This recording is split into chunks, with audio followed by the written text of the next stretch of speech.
there's just something magical. There's always been an energy. You can feel people that have been there in the past. You sense that there's something else going on other than what's physically happening. To drive across that yard of bricks is something that you can't explain to people. Tony Stewart, a native Hoosier, his dream comes true. You're the man! That memory of coming down the front stretch and seeing those checkered flags waving, I finally got to realize a dream since I was a child. I wish I could put it in words. Today's been my entire life. You take somebody that's won the biggest lotteries in the world, and that's what it feels like. Kyle Busch, back-to-back, wins at the Brickyard. You feel like you're king for a day. A fourth win in the Brickyard 400 to Jimmie Johnson. You feel like you're the most powerful person in the world when you've won the Brickyard. The only five-time winner of the Brickyard 400. The whole team, everybody jumps up and climbs the fence. Everybody gets to line up and kiss the bricks. That shows you how significant and how much it means to win at the Brickyard. There's a lot of races to win, and there's a lot of races that when you retire, you love having that trophy on there, but there's no better feeling than winning at the Brickyard. He said you celebrate for the day, but that stays with you for a lifetime. A Brickyard 400 winner. Let's take a look at the starting grid brought to you by Golden Corral. It will roll across the top of the screen. And NBC's own Dale Earnhardt Jr., our buddy, is the pace car driver today, leading the field to the start of the race in the 2018 Chevy Camaro ZL1. And he told us he wasn't going to use the cruise control. Hopefully that's true. Hey, Dale Jr., it's Letard up in the booth, man. You got a copy? Yeah, I got a copy, bud. You hear me? Oh, I got you. Good. So you've done so many cool things in racing. Just tell us what this experience is like leading the field to the start of the 25th Brickyard. Well, some good-looking race cars back there, and it's a great feeling. There's so much energy, you know, as you get closer and closer to the drop of the green flag, and I've had so many opportunities to see this sport from so many different perspectives, so I'm taking advantage of every one, every opportunity, and this is just a new one. So I want to thank Indy and Chevrolet and Kyle Busch for giving me a bumper on the back straightaway he gave, so I didn't miss out on any part of this. I know they like to do that to the pace car drivers, so it's been a good one so far. Well, we appreciate you taking that perspective, but now hustle over your turn 3, get up in the crow's nest here. I think we got a little replay of your buddy just kind of, hey, welcoming you back to the racetrack is what I think this is right here. Little bump and run. It's all funny until he spins out the pace car. So much fun. Yeah. Dale Jr. Dale Jr. knows he's going to have some fun today. He'll be calling the action in turn 3 today. And again, 2x2. The field set by owners' points. They have not been on the track at all. No practice, no qualifying. Let's find out how the driver of the 2, Brad Keselowski's doing. Let's dial him up. Hey, Brad. It's Steve Letard up in the NBCSN booth. You got a copy, pal? Yes, sir. What's going on? Well, man, you got to tell me the big story, historic day, no practice, no laps, no anything. How does that change your approach as you're coming close to the green here at Indy? I can't really say it does change it. You know, it's still a race, it's still a great trophy and a marquee race to be able to win. So, these teams are so smart. They got all these simulation tools. You just got to have faith and go out there and drive it like you stole it from lap 1. Well, this racetrack is so historic, this race a crown jewel, but it has to be even more special coming here with Roger Penske being your owner. He's synonymous with this racetrack. What's it mean to drive for Roger Penske here at Indy? Well, I think the easiest answer to that, Steve, is it's an opportunity to add on to an incredible legacy. You know, Team Penske's been around for over 50 years and won here at Indy more times than I can count on my fingers and toes. So with that in mind, it'd be nice to have a NASCAR Brickyard win in the Cup Series. We've got one in the Xfinity Series, but not in the Cup Series. So we got a chance to put that mark on the board today. And, based off of last week, I'd say it's a good chance to do so. Well, man, I just want to thank you on behalf of us at NBC and everyone, all the fans listening, taking a little bit of time to talk to the fans before starting one of the biggest races of the year. We really appreciate it. You're welcome. Have a good one up there, and thanks for everybody tuning in on a Monday. I won't tell your boss if you don't tell mine. Oh, your boss is watching, by the way, Brad, very closely. We're going to ride along with a few different drivers on today's race. One of those being Ricky Stenhouse Jr. He has the John Deere on board, and One of the cameras will be the side panel, which will be on the right side or passenger side of that car. Well, you have Chase Elliott with the Chevrolet onboard camera, and this is going to have a great shot at the work that Chase Elliott is putting in. Looking back at the driver, we're going to see just what it's like to take laps around the Indy. We also have Denny Hamlin with the FedEx on board and the helmet cam. FedEx delivers more than just packages. FedEx delivers possibilities. Look at that helmet cam. That's a great shot.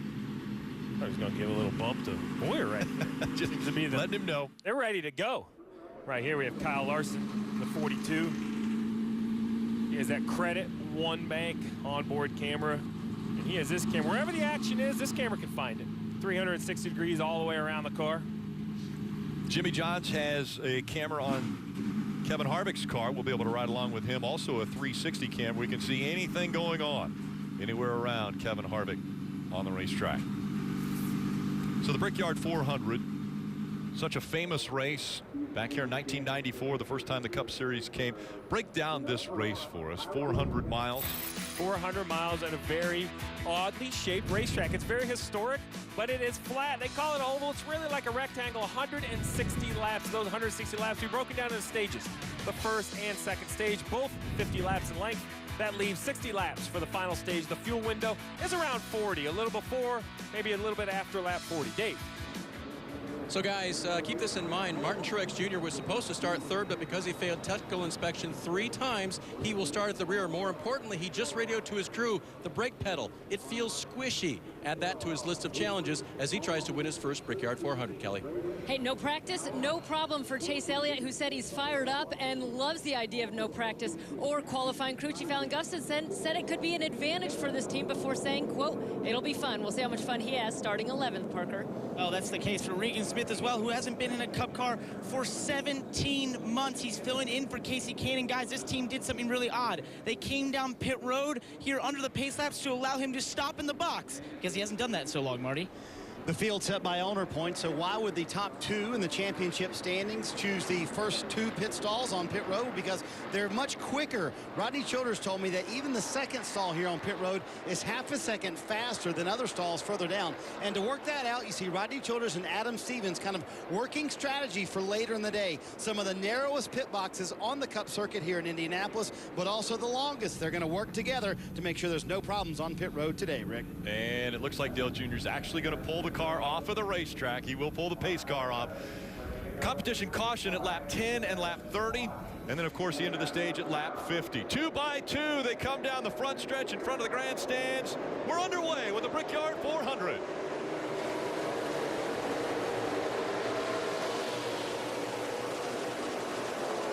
Here come the leaders diving into turn number 1. Kyle Busch is away with the lead. Kevin Harvick will grab second. The first battle up for grabs is for third. Logano for a moment looked low on Kurt Busch. He'll back away. That's Logano in the 22. Running in the 4th spot right now. Everybody clears turn 2 cleanly, and everybody is in hot pursuit of Kyle Busch, who's gotten away to about a 4-car length lead. Very interesting race. No practice whatsoever. They have no idea how the cars are going to drive. So I think you'll see a little bit of patience right now. 10 laps until the competition caution. That's an early competition caution, but excessive tire wear here. You see Brad Keselowski going after his teammate on turn 4. Teammates door to door as they come out of turn number 4. Brad Keselowski in the 2, blocking as he goes to the inside, trying to hold off the 14 of Clint Boyer. Then the 22 of Joey Logano on the outside.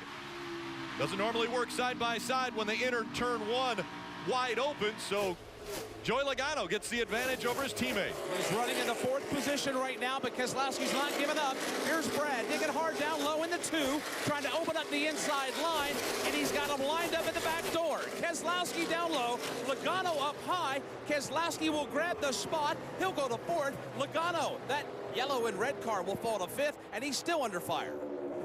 Yeah, he was working really hard to keep that position because they're lined up behind him. Right now, Larson's got a big run. Look at Clint Boyer. He was underneath Larson, picked up 2 spots in the short 2. And his 12 car of Blaney making his way to the front as well.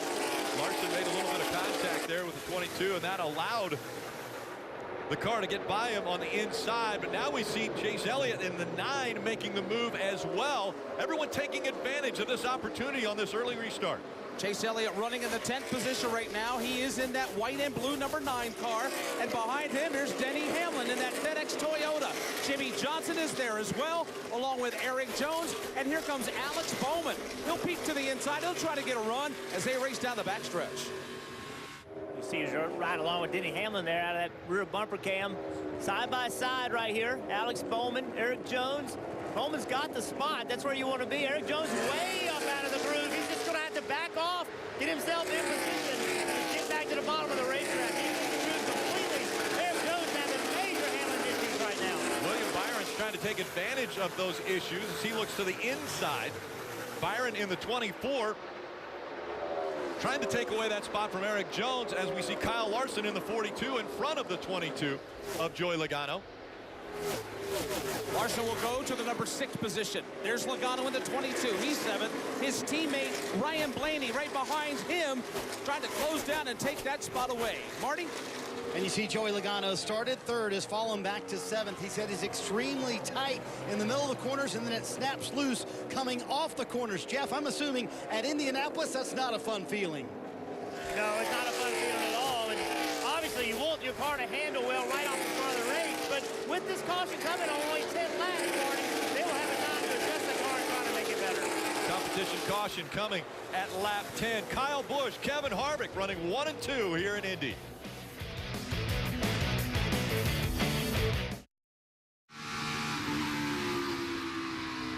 Catch all the action of NASCAR on NBC with the NBC Sports app. You can get closer with alternate camera angles, driver stats, and track information. You get it anytime, anywhere. Marty. 7 laps in, Rick, and this competition caution coming up at lap 10. It's going to get crazy here on pit road. Rodney Childers saying some cars are going to come down at lap 8. Adam Stevens agrees, maybe lap 9 for some cars. But the problem is, if you don't pit on that competition caution, you can't take fuel. You can only take fuel at lap 10 and lap 30 and not in between those. So that kind of puts you in a little bit of a box, Steve. But those tires and that track position, way more important. Well, yeah, it's all about track position. So pit road doesn't close like it would before stage, so there's really nothing other than the yellow coming up.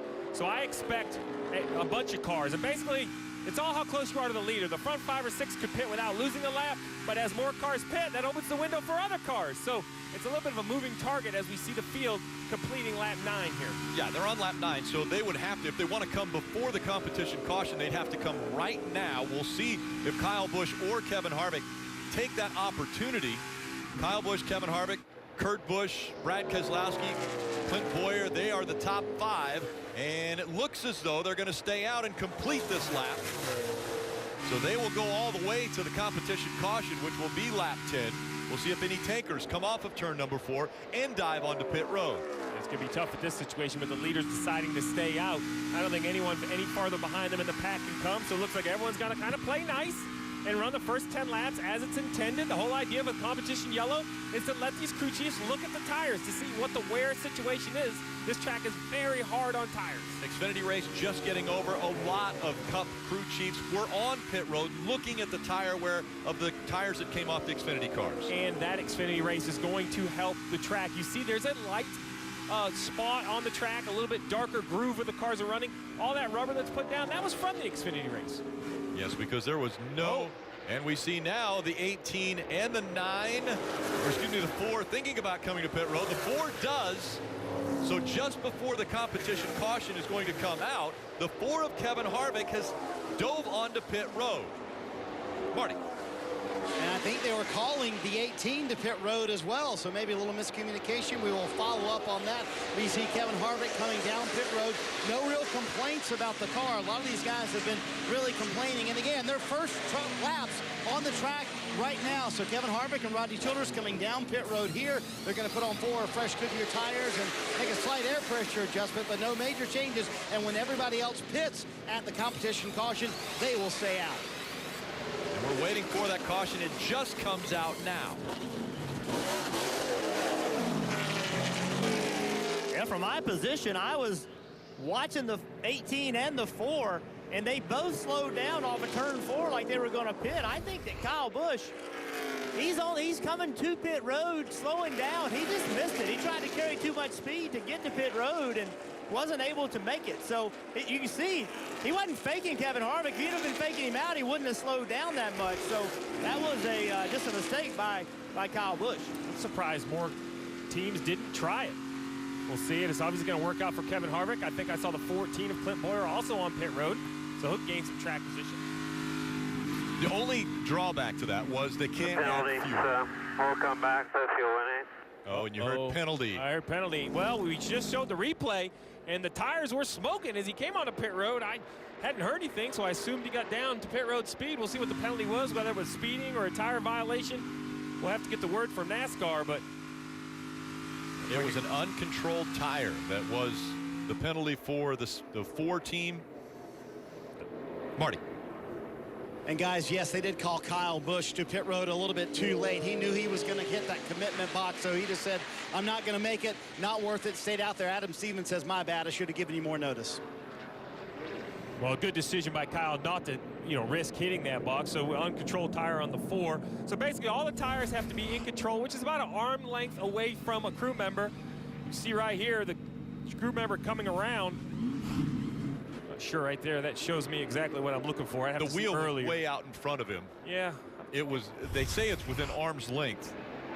So one wheel goes ahead and nobody's with it. And then the crew member does catch up to it. That's a tough call. I'm not sure that would have got called if there were 40 cars on pit road, but when there's only 2, it's a lot easier to see that. And now the field will all come back to pit road because the 4 will have to come back on pit road now under this competition caution, led by the 18. Dave.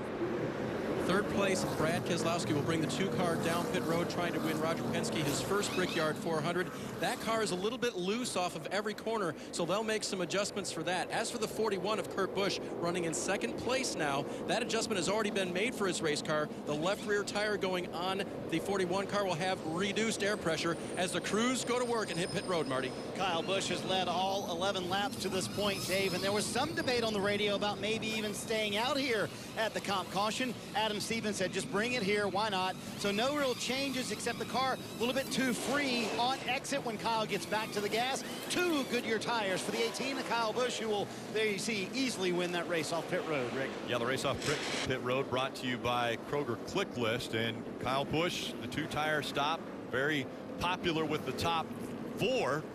Eric Jones, Paul Menard, and William Byron also employing that same strategy. How about a little trickery? The 11 decides, no, we're going to stay out. The only one that doesn't. Back at the Brickyard, and after his successful pace car duties, Junior's back. He's in the crow's nest in turn 3. Bagman, what have you seen so far? I've seen a lot of patience, and I've seen a lot of drivers doing a little tiptoeing out here, not wanting to push the issue, not knowing what they had underneath them. It's been clean and green so far. Dale Jr., welcome to the telecast. Yeah, what's going on in turn 3? Yeah, it's good to be here. I'm excited, ready to go green here. Going to see some action. First action I'll be calling all weekend, so let's get to it. And into the restart zone, green flag flying, and now we'll see if Denny Hamlin's call here to stay out is a good one. Looks like he got a little shove there from teammate Kyle Busch as he slams it into turn number 1, and a little bobble there out of Clint Bowyer fighting for second. Boyer's got to hang on to that race car. Kyle Busch is there, down to the inside. He'll storm to the number 2 position. Bowyer back in line in 3rd, but he's under fire from Eric Jones on the backstretch. Denny Hamlin stretching it out with those old tires. We'll wonder how long we'll be able to hold that lead. Side by side, Kurt Busch on the inside of William Byron. William Byron's going to have to give him the position down into turn 3. If that's the smartest thing to do, Junior, just give that spot up. If not, Chase Elliott will get a run. Chase Elliott got a run anyway. Drives underneath him, getting into turn 4. William Byron smart and gets to the bottom to try to block Keselowski. Jumps in front of the 2 of Brad Keselowski, and William Byron now trying to stay in front of that group as Denny Hamlin surprisingly pulling away from Kyle Busch. He made the move to stay off of pit road under this competition caution. Now he's pulling away. Dropping further back in the field, you saw Joey Logano in the red and yellow number 22. He is running right now in the 13th position, and he's trying to hang on to what he's got. That car, not exactly the way he wanted it in the early going. Right now, he's under fire. Behind Joey, Alex Bowman trying to find a way to get a run to create a pass here into 3. Doesn't look like he's going to be able to get the job done here. Joey's still struggling with that car down into turn 3, holding up the rest of these guys behind him. This is a good shot for Bowman. The key to turn 4 is you stay out a little bit longer before you get to the bottom. That helps your exit to turn 4 down this long straightaway, but Joey Logano doing a nice job of maintaining position. And you see the playoff points on the left side of the screen right there on the last position of making it into the playoffs, the 88 of Alex Bowman. Again, he would be the first one out if we get a new winner outside of the top 16 here at the Brickyard. He is running in the 15th position right now, and he is getting a whole lot of company. Here comes Jamie McMurray. Opens the inside lane, and McMurray will pull to the inside of Bowman. That creates a lot of trouble behind Alex Bowman. He might get freight train down the back straightaway. 2, 3, 4 cars. Look at Martin Truex Jr. diving in, trying to take that position as well. It's a great example of Indianapolis. You lose momentum in turn 2 or turn 4. They're going to gang up on you. This kills your speed. Daniel Suarez also trying to get underneath Alex Bowman. We heard earlier the 78 potentially had a issue with the brake pedal. He started last in the field. It doesn't look like any issues to me, Rick. Plus 21 positions since the start of the race, up into the 17th. As we look up here, Kyle Busch and Clint Bowyer continue to battle for the second position. Kyle Busch and Clint Bowyer now separated by 5 car lengths. Bowyer's starting to come to life, starting to shave off a car length here and a car length there. Denny Hamlin long gone away from these two. Clint Bowyer hanging in here with Kyle Busch. Strong performance from that 14 team down into turn 3. You see Clint Bowyer, see how low he is. That's what he's got to do. He's got to get out of the wake of that 18 car. He gets low very early. That's what he's forced to do. If he tries to stay out as late as the 18 and as long as the 18, he'll never get to the bottom because all the downforce is taken off of this car. Kevin Harvick had an uncontrolled tire on pit road. Well, the same goes for the 17 of Ricky Stenhouse Jr. Yeah, you see that tire is just getting rolled with no one even near it for 5 or 6 feet towards the front of the car.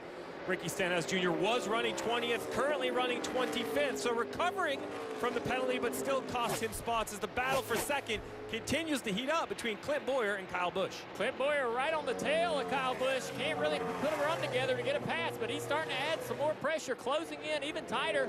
Down into turn 3, Kyle Busch to the bottom. Arc on the 14 car, really nice into turn 3. A lot of momentum you can build off of turn 3, Junior, by running very low. There's a lot of grip there. This end of the racetrack at 3 and 4 has more grip than 1 and 2 where they're approaching. Really right now, Rick, what I'm thinking about is that right front tire on the 11 of Denny Hamlin. You heard the strategy. We showed it to you. He stayed on the racetrack. Now remember, that Xfinity race has definitely cured the racetrack some with some rubber. I'm sure that affected their decision, but they have to be considering, was it the right one with 10 laps before the next yellow? Battle for second continues. Clint Bowyer stalking Kyle Busch, trying to take that spot away. It takes several laps to set up a pass here. Bowyer's getting himself in position. It takes several laps, but as each lap goes by, the tires get hotter and more worn, and that pass becomes more and more difficult to make. Kyle Busch starting to put a little distance between him and Clint Bowyer. He did not hit turn 3 very well, though, right there. He was not on the bottom, leaving the corner. Clint Bowyer was able to be on the bottom. That helped him gain. Clint Bowyer is going to continue to apply this pressure, and they're starting to run down Denny Hamlin just a little bit as these two race. Top 3 separating themselves. The 4 of Kevin Harvick with the penalty. What's going on with them, Marty?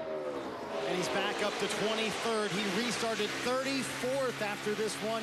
Restart a moment ago. Rodney Childers, after that uncontrolled tire penalty, brought him back down pit road. They put fuel in the number 4 car just to make sure they could stay on sequence with everybody else. Kevin told us in the pre-race show, I know at some point today we're going to be in traffic. He is in the middle of it right now in 23rd. He can't get frustrated back there, Junior, with a car because he knows he has a quick race car. Back into turn 3. The 14's close back in on the 18. A great run here toward you, Jeff. Clint Bowyer's got a faster race car right now. He just can't find a way.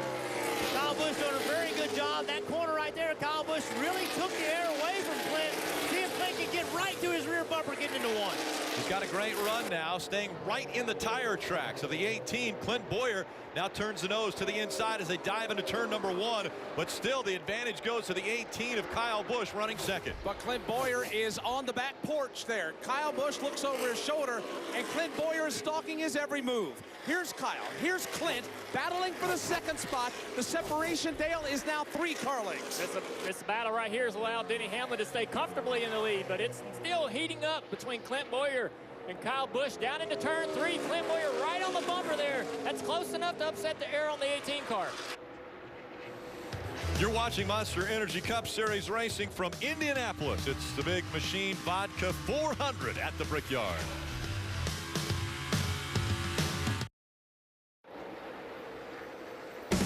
Monster Energy Cup Series racing from Indianapolis. This telecast presented by Golden Corral. Denny Hamlin still out front with the lead. On Wednesdays at 9 a.m., make sure to tune in to the morning drive. The Bagman on there, as well as Pete Pistone. And this week, Parker Kligerman will join the crew. That's on NASCAR Radio Channel 90, Sirius XM. Out front, Denny Hamlin, about a 7/10 of a second lead over Kyle Busch. Kyle Busch and Clint Bowyer, that battle has continued. Kurt Busch running fourth, and behind them, the 20 of Eric Jones. Think about this 11 of Denny Hamlin. He was asked earlier in the weekend, what does no practice do to the field? And he said, you know what? I think it hurts the big three.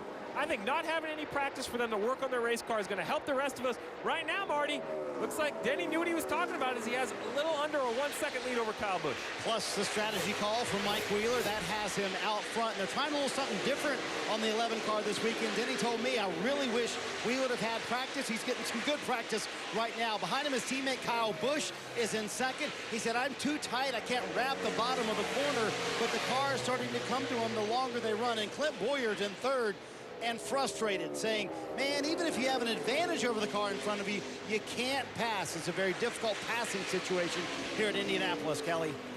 Eric Jones a couple of spots behind them now in sixth position. Remember, he took 2 tires during that competition caution, and it sounds like Eric now has his hands full with his 20 car. Turn 4 is terrible. We're getting destroyed. No grip. We gotta do something to help grip along. Loses the front, loses the back. Just positioning a deal, you know, throttle application deal, I think. I can make it do either real easy. Okay, careful. Then obviously just try some things and be patient with us. I can't tell you that S&P is working the best today. We're having internet connection issues. All right, so Eric's saying that he's in a 4-wheel slide at times, that it's worse on turn 4. The team just telling him, got to be patient. Patience at Indianapolis when the Brickyard 400 is on the line. That has to be very difficult as we see the 20 diving into the turn. And again, Eric Jones running in that 6th spot. So it's Denny Hamlin, Kyle Busch, Clint Bowyer, Kurt Busch, Eric Almirola, Eric Jones, Kyle Larson, Paul Menard, Chase Elliott, and Brad Keselowski are the top 10. So the 11 of Denny Hamlin headed back into turn 2. And he's maintaining a great distance between himself and his teammate in Kyle Busch. Denny is flawless to the bottom of the racetrack, but so is Kyle, and so is Clint. Kyle Busch there in the 18 car, and of course Clint in the red, white, and blue number 14 car. They're battling for second. A note for all these guys trying to win and get into the playoffs. Look at Denny Hamlin out here on these old tires, driving away from these 2 guys, at least maintaining an incredible lead as the battle for second still bruised. That's a really good comment about what Hamlin's doing, but behind him, Eric Almirola, he put on 4 tires. He started back in 14th, and he's driven himself up to 5th. So, yes, what's more important, tires or track position? Back in the pack, it appears that tires may be best, but if you can get out front in one of those first 2 rows, maybe you just want track position and not worry about tires. And remember, now we're on lap 30. This is the 2nd competition caution, which is going to come out as soon as the field, or at least the top 10, get to the start-finish line to complete 30 laps. They're on lap 30 now, and Denny Hamlin's still out front. Watching Eric Almirola in the number 5 position there, coming out of turn 2. Eric running all by himself, having a good run so far. He's in the 5th position as he heads to turn 3. Definitely having a great run. Eric, winless this year, but he's had several great opportunities this year. What an incredible day it would be for him to get the win today at Indy. Yeah, Eric, you know that he feels like he has been shot, several shots to win races this year. Just hadn't worked out. Clint Bowyer on the front straightaway, taking a look, showing Kyle Busch he wants a spot. Trying to take that 2nd spot away. Clint Bowyer does it as they go into turn number 1. Now they're waiting for that competition caution to come out. Dave.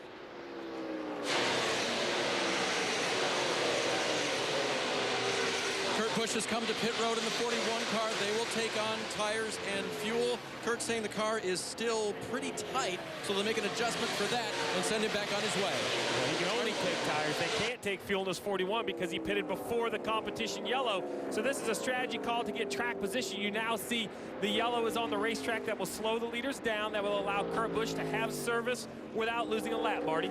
His teammate Kevin Harvick made the move to pit road before the competition caution came out as well. So Rodney Childers making that call once again. They're going to make sure they don't have an uncontrolled tire here, hoping to use this to their advantage. Clearly a very quick car for Kevin Harvick.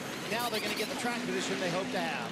What a big call for Rodney Childers. He was running 19th. He didn't know when the yellow was going to come out. And as the 4 rolls off pit road, the leaders are only 500 or 1,000 feet behind him on the racetrack, but 1,000 feet's enough. He'll stay on the lead lap. The gamble was that pit road would get closed as he was slowing down to get on it, because when the caution comes out, they immediately close pit road. So a big gamble, but it pays off for Kevin Harvick. It pays off because now they will basically line up on the front row, teammates Kurt Busch and Kevin Harvick. So I like the strategy. I like the aggression. And look at, talk about aggression. Look at this trip to pit road. Man, he locks the tires up.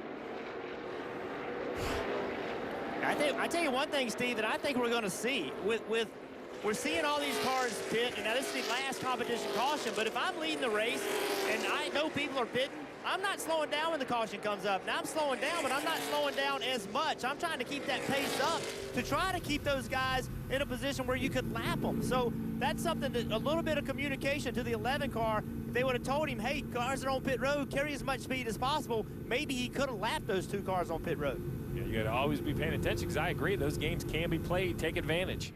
And another penalty for the 17 team of Ricky Stenhouse Jr. This time it's speeding on pit road. They were trying everything they could to get into the playoffs, but getting snake bit already. Get NASCAR coverage when you're on the go with NASCAR Mobile. The official app of NASCAR puts race coverage and live in-car cameras right at your fingertips. Search NASCAR in the App Store or visit NASCAR.com/mobile. And shutting the car off as he runs around this track. But again, a speeding penalty for Ricky Stenhouse Jr. He was trying to come to pit road like the 41 and the 4. Oh, my goodness. I think I heard a backer down in there. Hey, one thing to think about, guys, no practice. So no practice for pit road speed either during the day, during the weekend. Great point. Absolutely. All those details, no time on track to figure them out. Marty? Clint Boyer finishes second there as the comp caution comes out at lap 30. He said, I don't need much here. I need just a little bit, a little too tight for that 14 car. They're going to make an air pressure adjustment. You see Denny Hamlin, middle of your screen. He was kind of mad at himself. He said, I kind of didn't run as hard as I could have there at the end of that run. I might have been able to put some of those cars a lap down. So he's sort of mad at himself for that. There's going to be a very slight air pressure adjustment on the 11 car as well. He said it needs a little bit of front turn. For his teammate Kyle Busch, he said, on the first stop, you guys helped the exit. I still need help on entry. Car too tight for Kyle Busch on entry. We'll see if that first pit stall pays off for those guys, but a lot of 2 tire changes there you see here on pit road, Rick. Boyer, Keselowski, Chase Elliott, McMurray, all 2 tire stops, all gaining spots on pit road. Monster Energy Cup Series racing from Indianapolis. This telecast presented by Golden Corral. You see a time lapse switching over from the end of the Xfinity Series race to get the Cup cars all in line for this race. Marty. Well, it's been a busy time here on pit road, Rick, for Kevin Harvick and his race team. They had to change guns, actually. The right rear gun, the rear gun failed when they came down pit road under green, and they pitted before the comp caution. They had to replace that gun as we go back to green here in Indianapolis. And now Kevin Harvick restarting on this restart, 24. Clint Boyer dives on the inside of Kurt Busch. Boyer in the 14, Kurt Busch in the 41. Those 2 door-to-door into true. Busch letting it fly on the outside. Here comes Boyer to his inside. Busch with a strong power move for the top of turn number 2. He'll grab the lead as they head down the back straightaway. That outside line strong on the restarts in the Xfinity race. Strong again now. The Cup race is Clint Boyer loses that lead. Going into turn 3, Kurt Busch out front. The 2 of Keselowski with a little right rear damage hanging on in third. Yeah, that damage on the 2 of Keselowski, that might actually be an advantage. If you look at it, the right rear is bent outward. That might actually help him a little bit. Could be a good break for him. Kyle Busch gets by the 3 of Austin Dillon as they come onto the front stretch. Kyle Busch in that 18 trying to get back up toward the front where he was running most of the beginning of this stage. But it's Kurt Busch and Clint Bowyer that are 1-2 through the short chute. Denny Hamlin and Kyle Busch playing catch-up now as they are running 7th and 8th. Make that 6th and 7th respectively. They've got a lot of work to do, and now they're back in traffic as Hamlin is on the move to the inside of McMurray, off 2. Little side draft on the side of McMurray. Moves away to get away from the side draft that he can create on the same car. Now he gets help from his teammate as both of them are going to make that pass on Jamie McMurray down into turn 3. And Kyle Busch taking full advantage of that opportunity that was opened up. Late move, following Hamlin. Very smart. Interesting to see how these two cars are behind other cars. We saw how hard it was for Clint Bowyer to pass. We hit a fast car. First time that the 11 is really back in the pack. Hamlin and Kyle Busch running 6th and 7th now as they're trying to work their way back up front. It's Kurt Busch, Clint Bowyer, Brad Keselowski, and Chase Elliott in front of them. Tag team action there between Joe Gibbs Racing teammates Denny Hamlin and Kyle Busch. Hamlin in the 11, Kyle Busch in the 18. They are separated by 4 car lengths now as they race down the backstretch. Denny Hamlin sets his sight on the Chevrolet of Chase Elliott out front. He's got his teammate right behind him, Kyle Busch, another strong Gibbs car. Those guys are working their way through this top 5. At Denny Hamlin, we've seen a lot of speed from him in practice recently, but not the speed in the race. Can they have the day-to-day where they keep that speed at Darlington? And think about the poles they've had on the good practice they've had, but in the race they struggled. Maybe today's the day they can turn the tide. And Junior, you pointed out the damage to the right rear of the 2 of Brad Keselowski. Almost a little bit of maybe extra aerodynamic help there, but they didn't mean to have that happen. No, and it's flared, like you mentioned, to the outside. And it happened here on pit road. You see Brad Keselowski trying to turn into his pit stall right there. 12 barely contacts it. It peels that quarter panel out towards the right. A nice big flare on it. So I don't know how much of a help it is, but I think it's at least directionally correct. If it's not directionally correct right now or a help, the crew can certainly make it one. Got to thank his teammate after the race for giving him that opportunity. Look at Denny Hamlin bearing down on Chase Elliott. Put pressure on him to try to take this position here. He's going to get the inside run. He does go to the inside, so now Denny Hamlin trying to fight by the 9 of William Byron. Excuse me, Chase Elliott in the 9. And now he's going to bring the 18 with him. Kyle Busch takes the spot away as well. Denny Hamlin, Kyle Busch working together toward the front. Both those drivers easing to the inside of Chase Elliott at the entrance of turn 1. Not only have they completed the pass, they've pulled away now by 5, maybe 6 car lengths, and the 11 and the 18. Hamlin and Kyle Busch continue to make hay. Denny Hamlin down the back straightaway. Still just a few car lengths ahead of his teammate Kyle Busch. These guys working together. Kyle's not putting enough pressure on Denny to upset his car as they work through this top 5. Yeah, you're exactly right. They worked very well together. Denny Hamlin's opened the holes. Kyle Busch has gone with him. Really, Denny's done most of the work here in helping these two get back to the front. Behind these 2 Gibbs cars right here, a few positions back, the 1 of Jamie McMurray currently in 7th. Some breaking news today. Chip Ganassi told the Associated Press that Jamie McMurray wouldn't be full-time, wouldn't be back at Chip Ganassi next year. There had been rumors, speculation about where that driver would be going, who would be driving the 1, and I don't think we have that answer yet, but Dave, right out of the owner's mouth, that Jamie McMurray not back in the 1 in 2019. Yep, that report also said that he was offered the Daytona 500 in 2019 and also a managerial position, but no response yet from Jamie's camp. Interestingly, on that last stop, guys, they took 2 left side tires on the 1. And with that story of Jamie McMurray, leading this race is Kurt Busch, who has said that he wasn't more than likely going to come back to Stewart-Haas Racing, and that the 1 of Jamie McMurray was where he was going to end up. At least that was one of the options. So that kind of puts that ball rolling as far as the rumor mill of where are people going to end up in the Cup Series in 2019. Let's go NASCAR nonstop. When it's too cold for camping, we go camping. When it's too hot to work, we work. Too wet to keep going? Nah. This is the Gator XUV 835 with game-changing heat and air and 3 wide seating. It's never too anything for anything. Nothing runs like a deer. Get $400 off the Gator XUV 835M at any participating John Deere dealer. Best tailgate, brisket. No, real football y pollo asado. Hoops and wings. Burgers. 7-layer dip. Hummus. What? You need a hot grill. And an ice-cold Coke. It's got to be cold. It's Tailgating 101. I know a thing or two about chicken, and I love these new honey barbecue glazed tenders. Maybe because they're sweet, like me. He's just gonna love this. Adorbs. Or maybe because they're spicy, like me. Thank you for the sweater. You're welcome. Introducing McDonald's Sweet and Spicy Honey Barbecue Glazed Tenders. Made with all white meat chicken, hand-tossed and glazed to order. They're the perfect combination of sweet and spicy, just like Grandma. Has it started? The demands are greater. The expectations higher. The jobs tougher. The world moves faster. So we made your truck even more capable. With legendary Hemi and proven Cummins power. No wonder more people are switching to Ram than ever before. During Ram Power Days, get an average $8,659 in total values on the 2018 Ram 3500 with a Cummins diesel engine. Race day? I'm making chili. Nah, hot dog. Chili. No.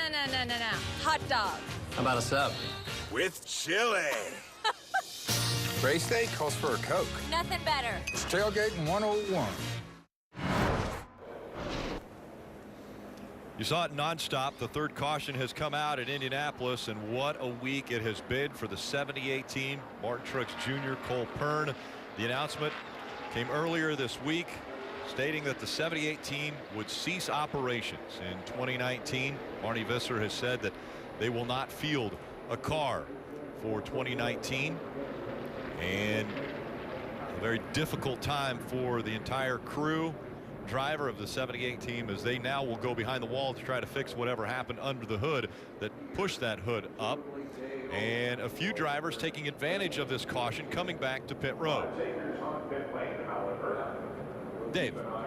Rick Weed reported that Jamie McMurray, running 7th, took left side tires last time.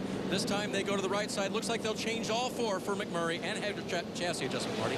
Kevin Harvick's going to come down pit road in this new rear gun that's on the rear tire changer. Everything is fine with that, so they got all the lug nuts tight under the last caution. Going to put on tires here. They're also going to clean the grill. They said there's a lot of grass on the grill. Ryan Blaney also on pit road. They're going to fix that damage where he made contact with his teammate Brad Keselowski. He's on pit road as well. You see Harvick leaving 14.5 on his stop.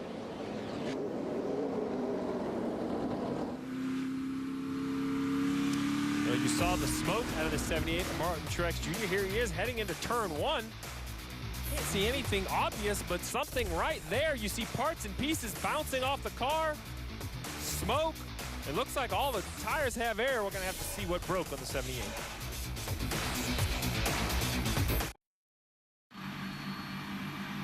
NASCAR Drive is your live race day companion. You can watch throughout the broadcast, select alternate camera angles, or ride along with in-car video. Your favorite drivers. Visit NASCAR.com/drive or download the NASCAR mobile app today. So we took another peek at this 78 replay, and what we're hearing, it was a brake failure. Remember the report early in the race about a squishy pedal or a brake issue on the 78? Well, look right here as he goes down, gets on the brakes into turn 1. The left front, it looks to me like a rotor. The left front brake rotor comes apart. It destroys the hood. The hood is up, and I'm expecting all this smoke. I can't believe there's that much smoke from brake fluid. So what I imagine is, as those parts and pieces came off the left front corner, they caught an oil line or maybe the oil pan or something in the oiling system. You see right here Martin Truex Jr. explaining to his crew. Remember, no laps on the racetrack. This is an issue they had from the drop of the green flag. You have to ask yourself, Rick, would they have been able to catch this if we would have had practice? But no practice means a lot of issues have already taken place at the start of this race. Let's check in with the guys around the track. We'll start with the bagman. Well, what's impressive to me, Rick, is how Denny Hamlin and Kyle Busch have been able to rally their way through the field. They've been picking them off one after another. Hamlin, the escort to Kyle, they're just weaving their way through, making progress, and I think that they're on tap for a great day here at Indy if everything stays together. Dale, what about you? Yeah, I'll add on to that and say Clint Boyer is someone who's impressed me. I did not see him putting together a pass to take that second position away from Kyle Busch when he did. I just didn't feel like that he had a strong enough car, even, you know, stronger than Kyle to be able to make the pass in dirty air. But he did somehow, some way. I'm going to keep my eye on Clint Bowyer going forward. And you mentioned Clint Bowyer. What about his teammate Kurt Busch? Kurt Busch drove away from Clint Bowyer, so Kurt Busch showing a lot of speed here today. And remember, the playoffs start next week.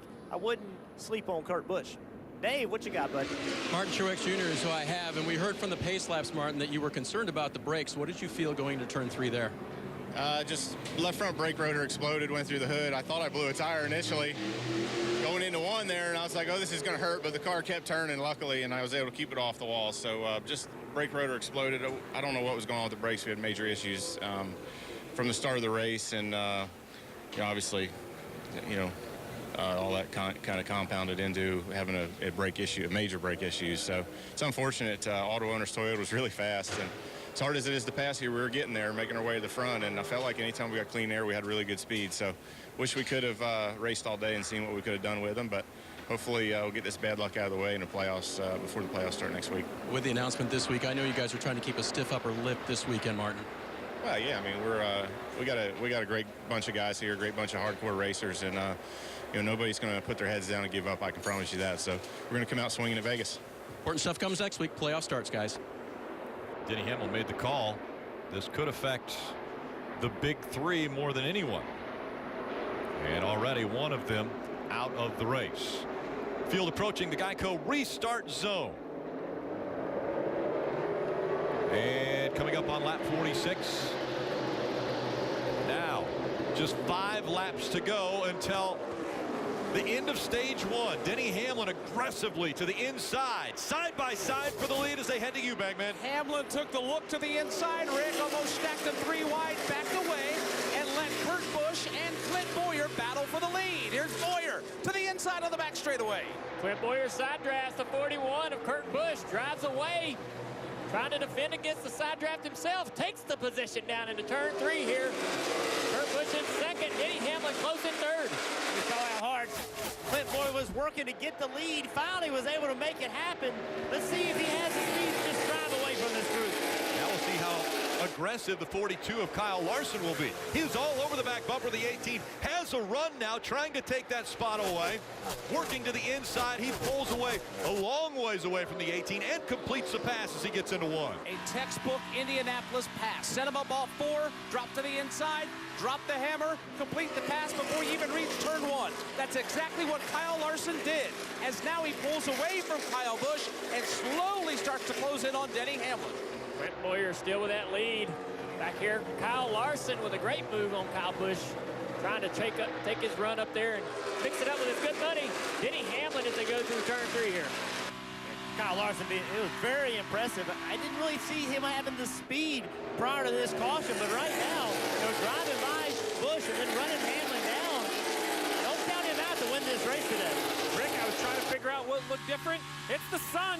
We haven't seen it for 4 days here in Indianapolis. Well, it started to poke through the clouds. We'll have to see if that starts to continue to adjust on the racetrack and see what crew chiefs make adjustments to catch up. Leaders in the short chute, headed to 2. Clint Bowyer, Kurt Busch, then Denny Hamlin, then Kyle Larson, then Kyle Busch. They work their way onto the back straightaway. Things are starting to tighten up there between the 42 and the 18. Yeah, the 18 trying to regain that lost position to Kyle Larson.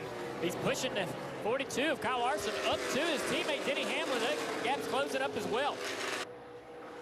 See on a copy of the screen, coming to 2 to go at the end of this stage. So, you know, every position, every point matters. We've seen people, you know, make the playoffs, not make the playoffs, advance in the playoffs by only 1 point. So everything matters right now. And Jeff, why are we all surprised that Clint Bowyer's up front? Because he admits Indianapolis is not his best racetrack. And he's got a lot to fight for here, though. He has 2 wins so far this year, but he has yet to win a stage. 2 laps to go. Bowyer would love to finish it off. Way back in the pack in 23rd is Joey Logano. We talked about no practice for these teams. Joey Logano and his team actually changed a left front shock on pit road. That's no practice coming into Indianapolis, but Bowyer doing a fantastic job here, leading out front right now with 2 to go.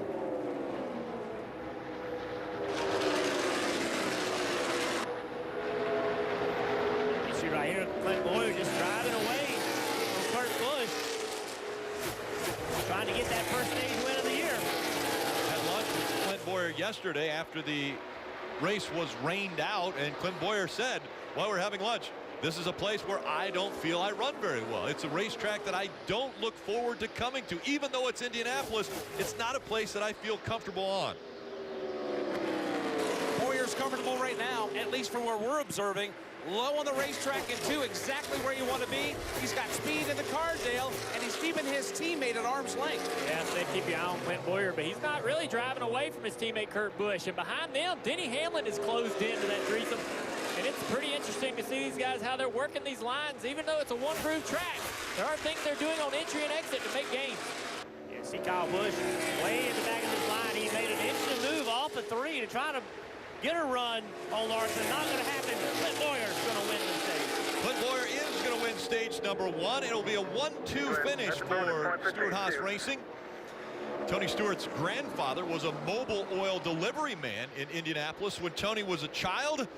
He's got to feel pretty proud of seeing the Mobil 114 make its way to the number 1 spot at the end of stage 1, as well as Kurt Busch finishing second. 1-2 for Stewart-Haas Racing.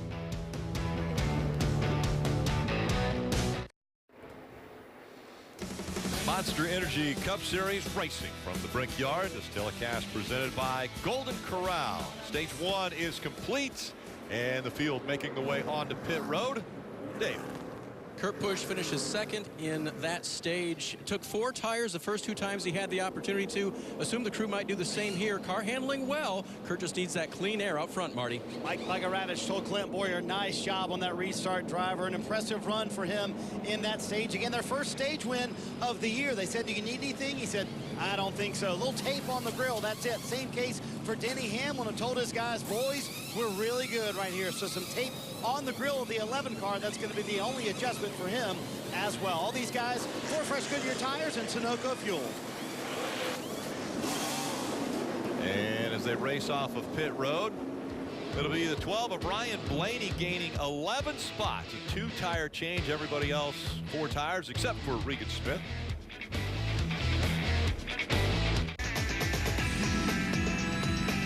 And time now for today's Toyota Social Spotlight. We asked fans, what do you think the best post-race traditions or celebrations are? And of course, while we're here at Indianapolis, kissing the bricks, definitely one of the top responses. Also, Alan Kulwicki. Yeah, you gotta love the Polish victory lap. Alan would turn driver's side to the fans so they could see him as he celebrated. Then the 6 shooters at Texas Motor Speedway. Obviously something very enjoyable for the fans when they get to see that in victory lane. And how about the backflip? Carl Edwards, haven't seen that in a long time. No, I would celebrate that way if I could do a backflip. It'd be a back fall, maybe. Yeah, exactly. Parker. Well, guys, how about Paul Menard there in second, staying out once again? He actually told me yesterday that he and Greg Irwin planned on doing this. They said they were going to basically put themselves on old tires in front of the field and see what sticks. They were just going to throw a bunch of things at the wall and see what sticks. We'll see if this sticks for them to stay up front and maybe get a win to get in the playoffs. Well, he did it here. Back in 2011, he won this race. And if you are Alex Bowman, 16th on the playoff grid, you do not like to see Paul Menard running well because that win would move him into the playoffs. This is what it looked like back in 2011. Great strategy call by Slugger Labbe and great execution by Paul Menard, working every ounce out of that fuel tank. Huge win for the Menard family. John Menard had been a sponsor and had race teams race here at Indianapolis for so many years, but it was his son that got him his first win at Indianapolis.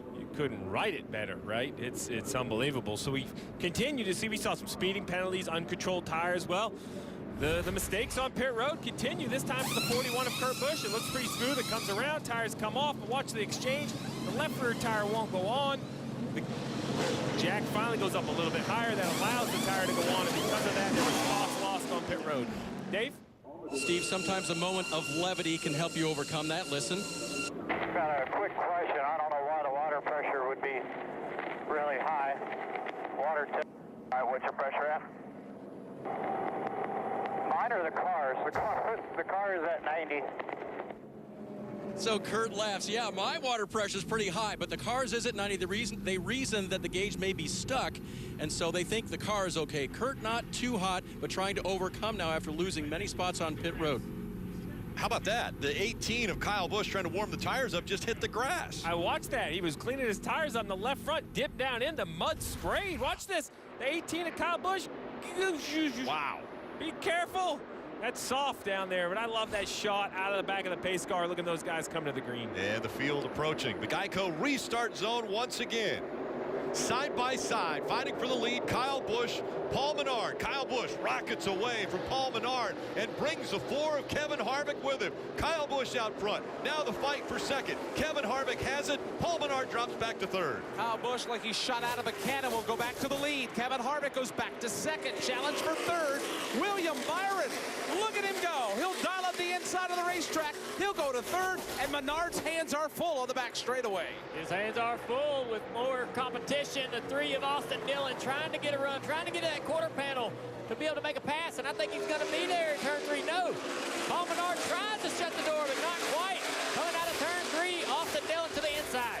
Yeah, Paul didn't quite get down early enough. That opened the door for Austin Dillon's going to take advantage of it. The field's all mixed up right now with different pit strategies, different people in the middle of the pack and up front. Well, you mentioned Paul Menard. How about the 20-year-old William Byron driving that famed 24? 5 times that car number has won the Brickyard 400. Could he make it 6 for the car number, get his first career win? How about 2 and 3 wide, diving into turn number 1, all still fighting for position.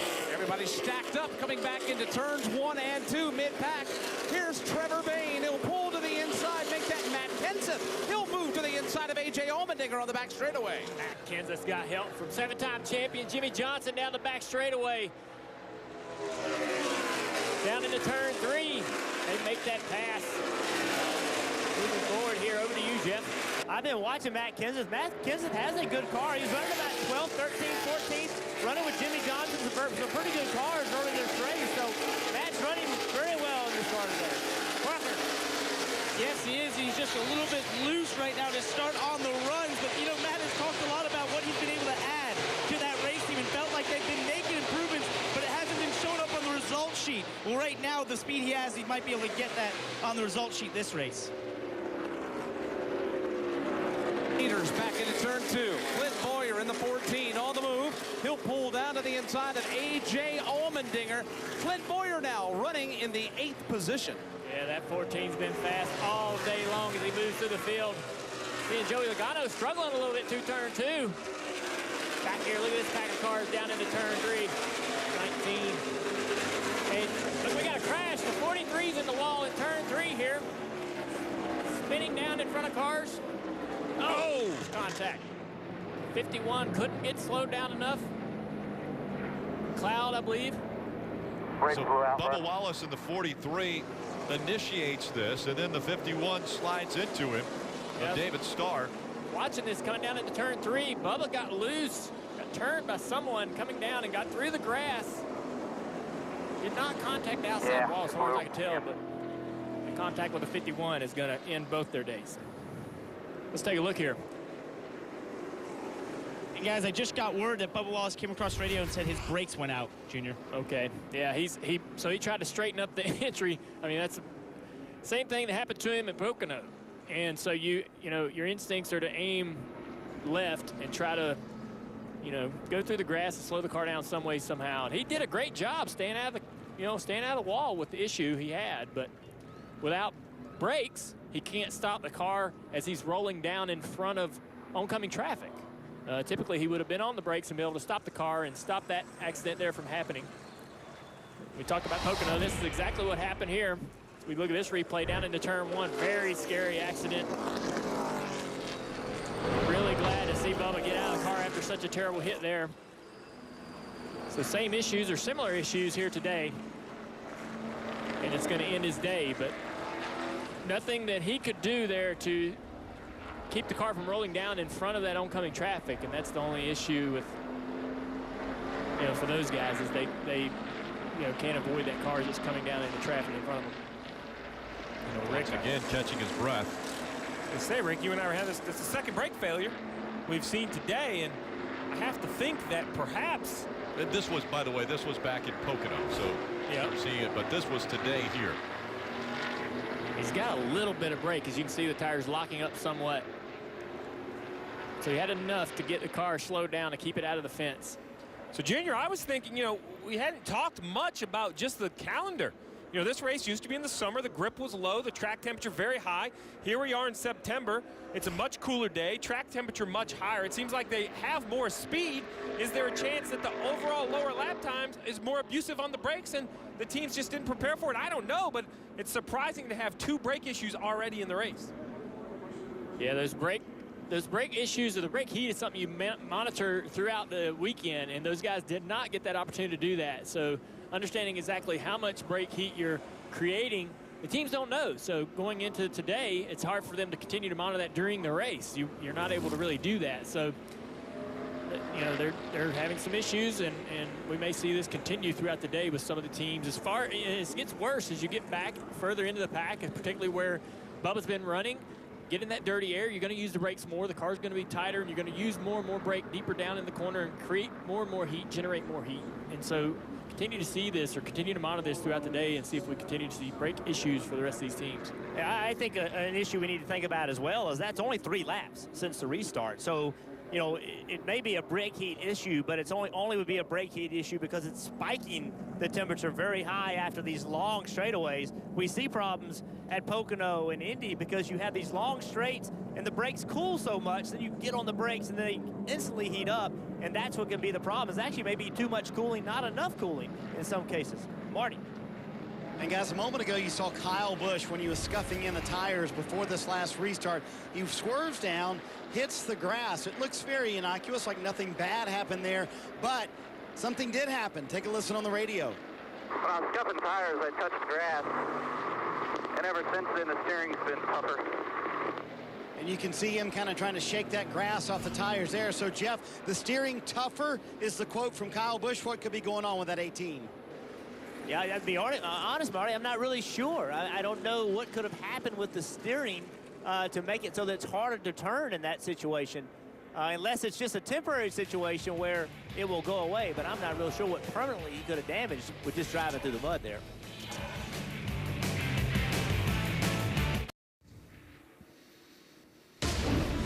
Scott Dixon, the points leader for the Verizon IndyCar Series, the 4-time IndyCar champion, looking for number 5, but Alexander Rossi is right on his back bumper, trying to take away that advantage. Will Power, the Daytona 500 winner this year, 3rd in points, and Joseph Newgarden, the young one, winning the 2017 IndyCar Championship a year ago, currently 4th in the point standings. Can Verizon IndyCar Series points leader Scott Dixon hold on and claim that 5th title? Find out Sunday when IndyCar crowns a champion on NBCSN. Coverage of the Grand Prix of Sonoma begins at 6:30 p.m. Eastern. It is a double points race, and that means that 29-point advantage that Scott Dixon has over Alexander Rossi could disappear with a double points race. Look at that tough track. I mean, the hills of Sonoma. I mean, they run a little longer course than the stock cars. They come kind of back in, call it what you want, carousels, a bunch of different names to it. I'm not going to get into corner names at the moment, but it's a longer course, very difficult. I mean, Sonoma, the twists and turns of Sonoma, we've seen it with stock cars. It's not any easier in IndyCar.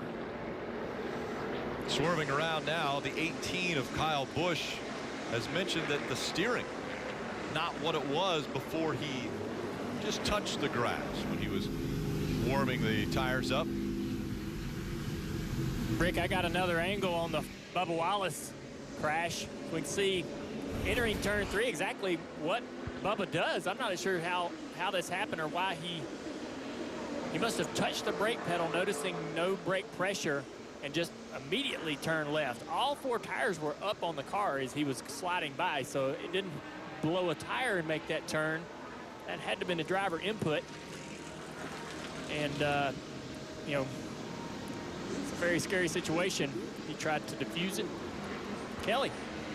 And when Bubba Wallace just been released from the infield care center, and as you just said, we thought that incident seemed reminiscent of Pocono. What did you feel? I thought the same thing. It scared the hell out of me for a second, and it spun around so fast. And I think I dropped the window net before I even spun out to let everybody know I'm fine. But after it slowed down and got on track, I said, we're done. Our brakes are, I think they blew out, blew up or something. And then we got killed there for like an hour and a half later. So unfortunate. We got to go back to the shop and figure out if it was brakes or if a tire come apart and rip the brake line off. But I had no sign of any indication before. It was just that instant. It just went around. So unfortunate. I thought we were starting to make some headway. We were struggling on center exit, but just glad it wasn't like Pocono again. So glad to see you're okay. Thanks, Bubba. Marty? Well, Kelly, we have pit strategy all over the map. Some teams have pitted at 32, some at 42, some at 52. Adam Stevens is among those who pitted at 32. When would you have to come to pit road, Adam? We can make it into the pit window, which was the plan there once we got those quick cautions.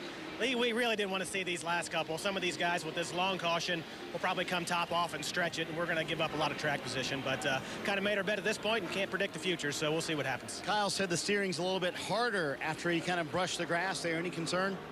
There's a concern, yes, but until we can open the hood and look at it, you know, he just kind of drove it through the grass there, warming the tires. But as long as he didn't knock the belt off, I think it'll be okay. All right, Kyle Busch out front, Adam Stevens playing the pit strategy, and didn't really want to see this last caution, Steve. You know, I love the honesty, right? He said this was our plan. We didn't want to see these yellows. Now we're on the wrong plan. We're going to use a little track position, and you ask him about his car, and he basically, yeah, I'm worried. If you knew I was wrong, I would take it. So we'll just have to keep in mind. These guys, very successful. Brickyard 400 winners 2 of the last 3 years.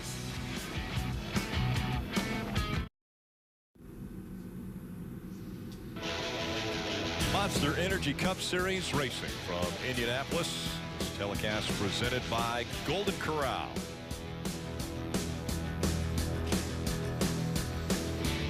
On Saturday, NBCSN has the NASCAR Xfinity Series in Las Vegas for the final race of their regular season. That race coverage beginning at 5 p.m.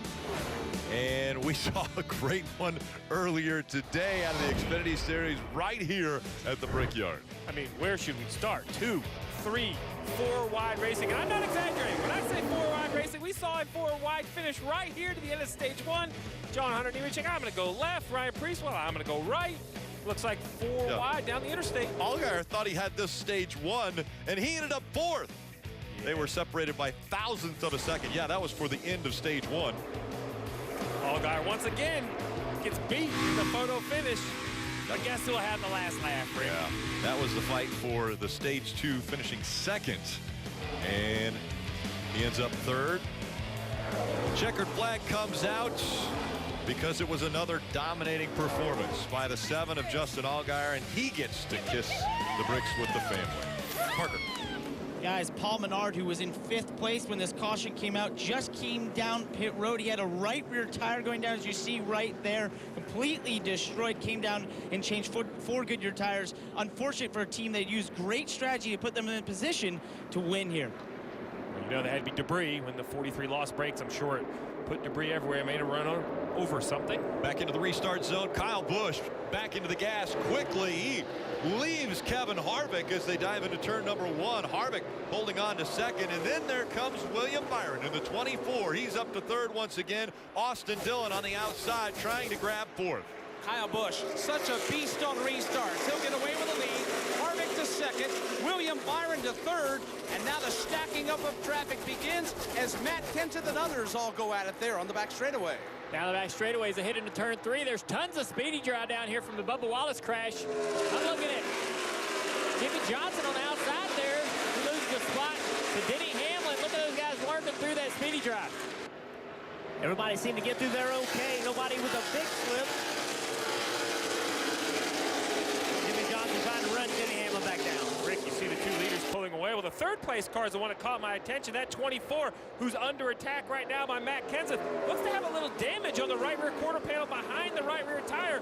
That's definitely a very sensitive area. Will hurt the 24 as Matt Kenseth continues to attack. Battle for 3rd. Kenseth opens up the inside lane. He is there. He completes the pass. Matt Kenseth in that number 6 car goes to position number 3. I have to imagine when Matt Kenseth took the opportunity to come back and drive these race cars. Oh, we got a crash off of turn 2. Big wreck involved. You see the 47 as well as the 88s. So A.J. Allmendinger in the 47. A lot of damage to that race car. Saw the 88 of Alex Bowman trying to avoid, but the right front bent up, as well as some damage to the left rear and the right rear. Rick, this is the last thing Alex Bowman wanted to see, where he's at in the points position. Remember, it's not about points. No one's going to beat him in points. But now, you know, it's a kind of a race between him and Jimmie Johnson, 15th and 16th. A new winner is what they're afraid of. And now, right now, with all this damage, you're going to assume his day is going to be done. That's going to keep him in 16th. That means if we do have a new winner, he's out. And that would secure Jimmie Johnson's position, because Jimmie Johnson is not going to finish glass half full guy. Alex Bowman. So, yeah, Jimmie Johnson, you hate to see a teammate have struggles, but maybe not a smile, but maybe relief. A relief. Little relief. Fair, yeah. But obviously disappointed that a teammate has this kind of an issue. Looks like Allmendinger's loose underneath the 88. As they get together and head into the fence. Heavy contact with the right rear quarter panel for the 88. That was a fight for 16th, Junior. Look at the 41. Kurt Busch and the 17 of Ricky Stenhouse splitting the two spinning race cars.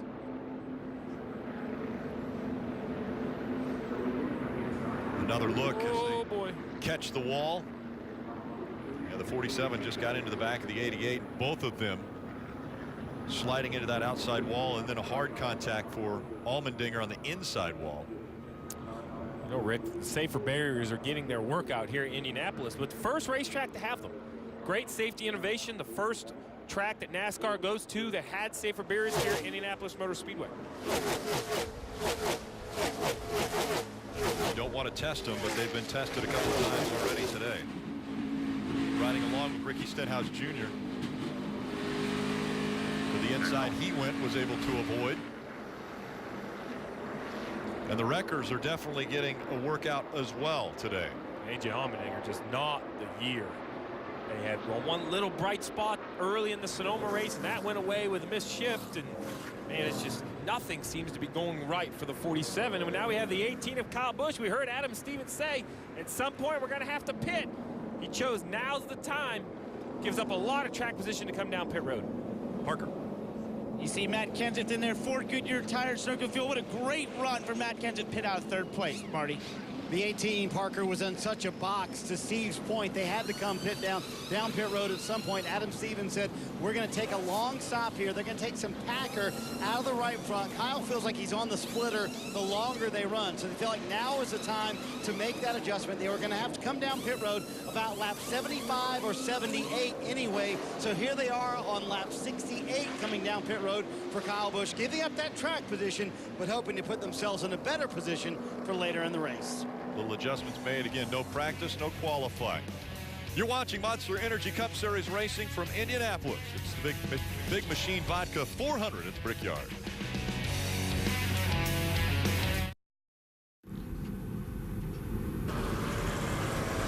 I want to show you some of the things these guys are learning as this day goes on. We talk about no practice. Well, look at all the tape on the front of this car for Matt Kenseth. Those guys are understanding, since they didn't get to practice and understand how much tape to have on the car, they're able to add more and more with each stop to push the temperature of the car up.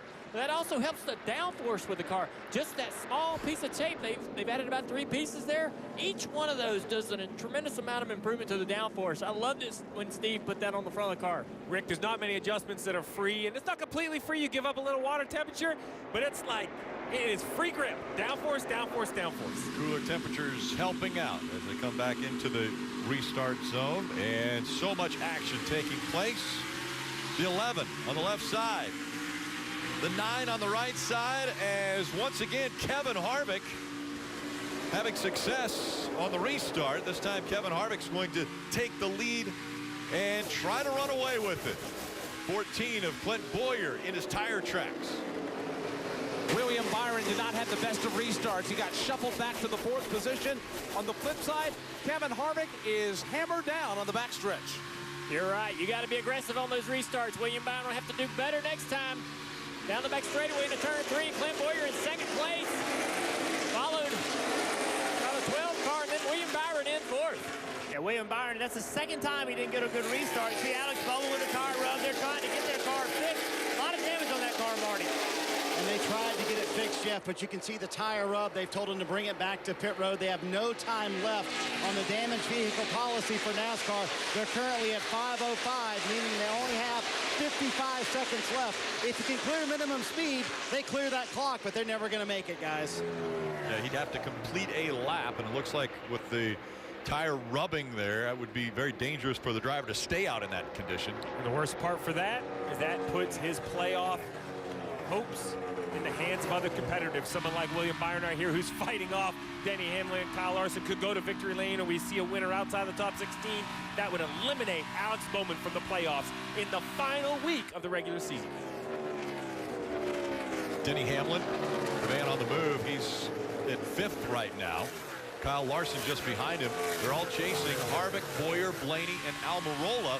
Almirola, new player into the top 5, currently running 4th.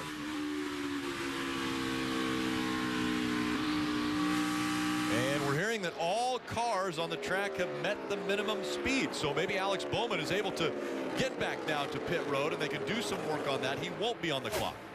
Yeah, Alex Bowman just ran a 55.22, and we saw all the tires smoking and all the things that were going on, and that you see now he's pitting. Now he can pit, and they can work on the car as much as they want because they met minimum speed. But I'm going to put that on Alex Bowman. Great job by just ignoring that smoke, knowing he could have blown the right front tire, but he took the risk and made that minimum speed. Now they can go to work and fix that car.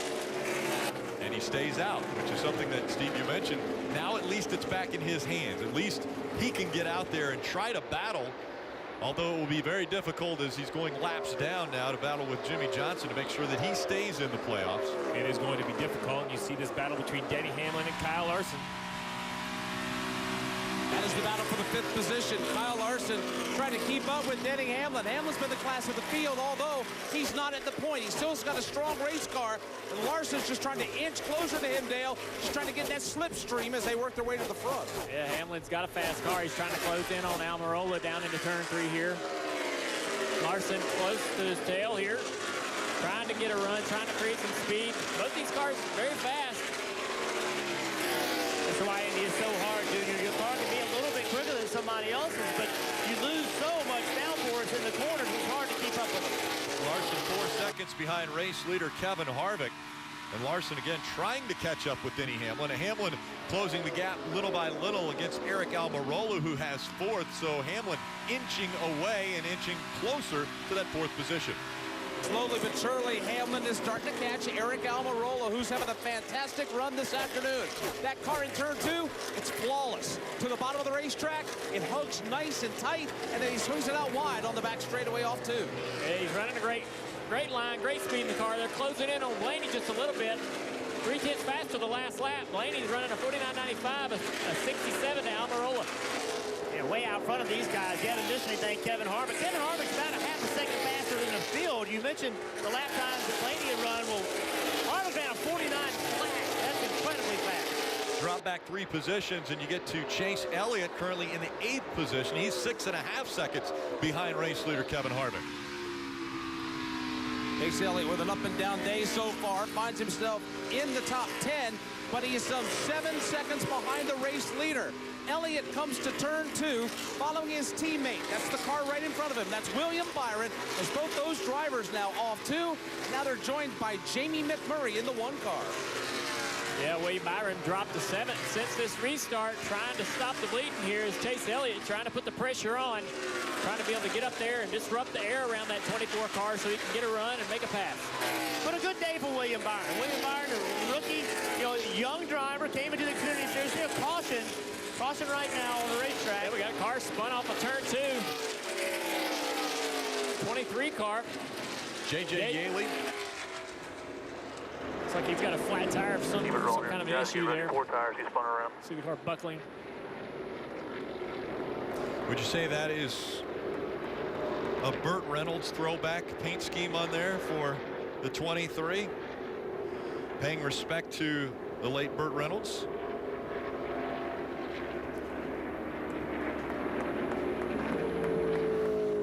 And the tire coming apart for the 23 of Yaley.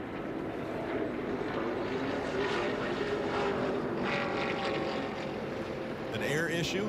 Yeah, just inside another car. We've seen this, how fast these corners are. You need all the downforce, all the side force. And it looks like underneath that other car, the 23 loses the grip. JJ spins around and makes slight contact with the tire barrier. Yeah, the car he's lapping there. LaJoie is a lap down. Made contact with the right side on the outside fence as well in that altercation.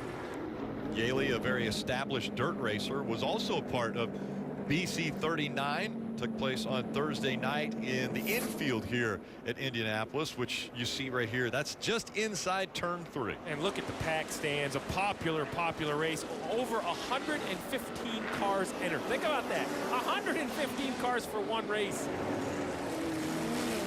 And the thing about this track is it's permanent. This is going to be here. This is it's going to be an opportunity for them to run these dirt races all week long, leading up to the Indy 500 and the Brickyard 400. And I think that's really important, Dale, that you mentioned that, because think about that. That just adds to the entertainment value. You come to a racetrack, you try to pick which races you want to come go. You can come here, see the historic Brickyard, and watch a little dirt racing. Just so many options when you come out to try to spend your entertainment dollars. You see on the right half of the screen that 24 of William Byron on pit road, Parker. And he leads the field here of guys who decided to pit. They were last on pit road, lap 32. His crew chief Darian Grubb came across radio and said that once they do this stop, they only have one more stop to finish the race. Just struggling with being a little bit tight off the corner, Dave. Brad Keselowski was 12th. He said, this far back, I'm okay with putting on tires and charging back through the field. Plus, as Parker said, this hits their one more stop pit window.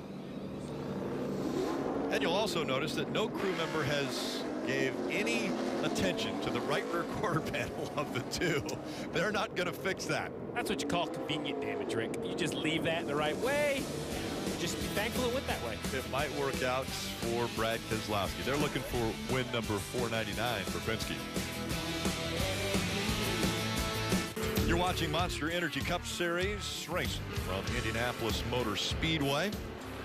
And again, penalties on pit road. Take another look at what happened here with the 24 team. Well, this is for the 24 of William Byron. They're going to call it an uncontrolled tire. And all I can figure is that's that right front tire that was pushed by the tire changer then left.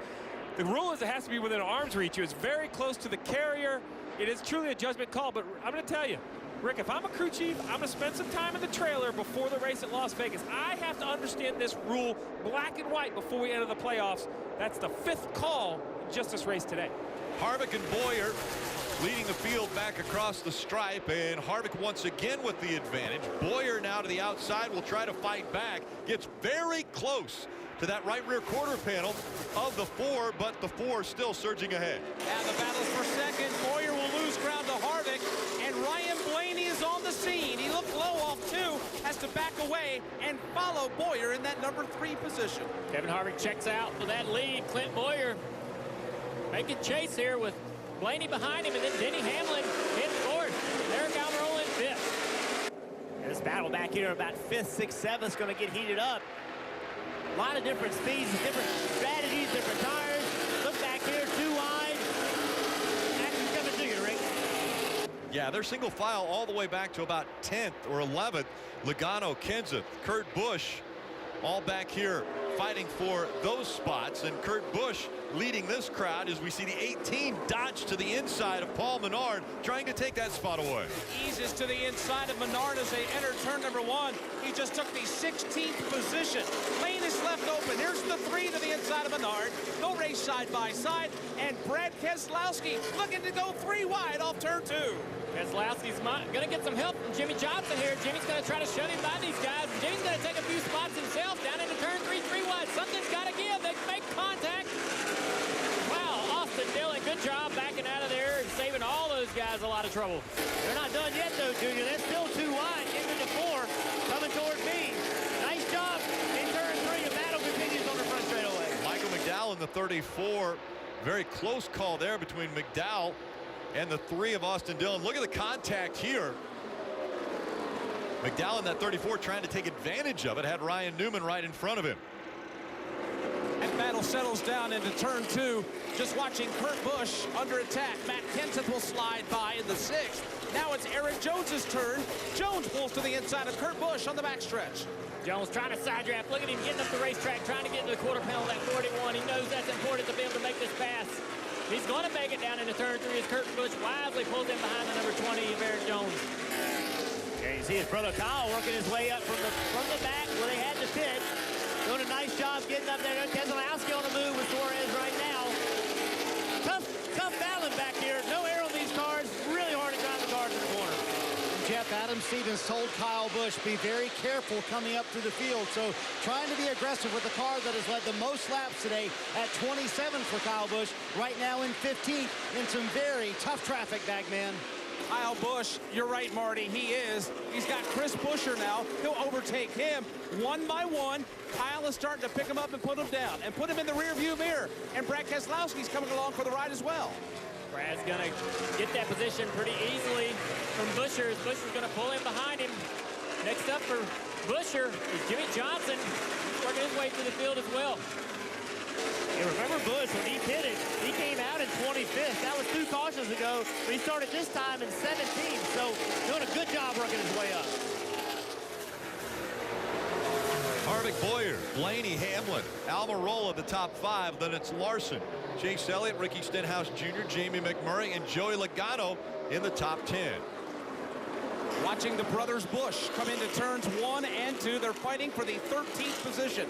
Kurt in the 41 has it. Kyle in the 18 is trying to take it away. Then you put Brad Keselowski in this mix. He's starting to inch closer and closer. Right now he's trailing Kyle by about 3 car lengths. Down the back straightaway. In front of these guys is a fast car, Matt Kenseth. Matt Kenseth just ran the 3rd fastest lap this time by, and he's going to the inside of Joey Logano down here in turn 4. Matt Kenseth has not forgot how to drive a race car. Roush Fenwick can give him some race cars that are good enough. He can drive it to the front. Kenseth is making up some ground. Let's see who's on the move, brought to you by Chevrolet. Since the restart, the one who has made up the most positions has been the driver on the number 2, Brad Keselowski. Keselowski, the man on the move, 9 positions he has made up already since the most recent restart. William Byron, Eric Jones also making up some ground. That's that driver, that light blue car that just went out of the bottom of the screen. That's the one I'm looking at, Rick. He's on the same strategy as the 18 and Kyle Busch right there. You just heard Marty say he's led 27 laps today, so you would assume he'd be the first car in whatever strategy he's on. That's not the case. Matt Kenseth is the first car in that strategy. I know he hasn't led laps, but that 6 car is sneaky fast today. And back in front of the grandstands again, Marty. And Rick, there you see it on the left-hand side, the strategy all over the map. Kevin Harvick cannot make it to the end of this stage. Behind him is teammate Clint Bowyer, lifting early, saving a lot of fuel. They are going to try to make it to the end of the stage, along with Ryan Blaney. But you see Eric Almirola in 4th. He can make it to the end of the stage. So pit strategy all over the map. And Steve, here at Indianapolis, if you lift early, you have your driver do that, you can save a good amount of fuel. You can save a lot of fuel. 2 big strategies: lift early and also run part throttle. Get back to wide open, get up on the straightaway, get rolling in the right direction, and then go to part throttle and ride it down these long straightaways. Let's listen in to the radio on the 14. I mean, you can keep doing what you're doing. The 4's going to have to pit here in probably another 8-9 laps. The 12 behind you is saving like hell. 2 cars behind him can make it to the end. That's great information. That allows the driver to manage it out the window. Don't worry about the guy in front. Manage it out the mirror. You know the 12's saving. Don't worry about him. But listen, the 10 behind him can make it. That's who Clint Bowyer needs to pace himself off from with 14 to go in this stage. So they're looking at Kevin Harvick. He came to pit road on lap 42. There have been 86 laps complete. So you do the math there, 44 laps. You had mentioned that the fuel window was around that 44, 45 laps, but there was a lot of caution laps that they were running as well. Marty. And to add to this, Kevin Harvick just came on the radio a moment ago. There you see him in turn 4, said, I picked up a vibration here. So they're going to send him around a few more times, see if that vibration gets any better for Kevin Harvick. But he is going to have to come to pit road before the end of the stage. Oh, and I'm worried about a vibration here. Sometimes it's a wheel, but it can be a tire. And at these speeds, it can come apart very quickly as he exits turn 2 in front of Bagley. Yeah, here he comes into turn 2. A vibration at Indianapolis is not something you want. Right now, he just eases it into the bottom of the racetrack, slings it wide up onto the back straightaway. And right now, as you see him inside the car, he's cool, calm, and collected. But I'm sure, Junior, he's holding his breath at the same time. He ran the 2nd fastest lap just that last time by, so he's got great speed, running really comfortably. No issues with him right now to 50-70, 51-19 to Bowyer. Yeah, I think for Kevin Harvick right now, he's obviously, you heard about the vibration, but he has plenty of gap. If he needs to make, you just slow down just a little bit. He's got plenty of gap to Bowyer. He can slow down to just assess the situation, but he doesn't look like he needs to do it. Still pushing hard. digging once again is Kevin Harvick as he comes up on the lap traffic now in turn number 1. And a very close call there as Timmy Hill in the 66 didn't give him a lot of room as he dove into 1. Yeah, forced Harvick down lower than he would have liked to have taken into turn 1, but he did make that pass. He pulls away. He's running his own race right now, unchallenged and all by himself as he heads to 3. Down the back straightaway. All out front and clear, but in the back, Matt Kenseth still driving through this field. He's past Jamie McMurray. Closing in now on Joey Logano. Or not Joey Logano, but Ricky Stenhouse. Made that pass, and now he's looking at Chase Elliott next. This 6 car is fast, guys. Yeah, Matt Kenseth is very good at this racetrack. He has a 5-race streak of top 10s. That leads all active drivers, actually tied all active drivers. So Matt Kenseth is very good at Indy, and he's on his game today. And Rick, we've talked a lot about drivers that aren't a winless streak. How about organizations? Roush Fenway brings Matt Kenseth in. That's a tough decision to do what they did. They say, hey, Trevor Bayne, we're going to split this ride with you and Matt Kenseth. It has taken time, but it seems like we're starting to see an improvement. Now we have the 6 as one of the fastest cars in the field, Parker. Right, guys, and as you've noted, the last 5 laps, he's actually been one of the top 3 fastest cars on the racetrack there for Matt Kenseth. What an incredible run, and for a guy who said when he got in that car, they were maybe a 23rd to 25th place car, and they've seen incremental gains getting in the top 20. He said, by the end of the season, I just hope we can maybe fight for top 10s. He's got more than that, Dave. Ricky Stenhouse Jr. into the top 10. Now, remember, only a win can put the 17 into the playoffs at this point. He said recently his car was very good, and then they told him, keep digging for now, as you see Kevin Harvick pitting pit road. The 17 will keep going hard and not saving yet. That'll give the lead to Clinton Boyer as Harvick will come to pit road. Had to do this, didn't he, Marty?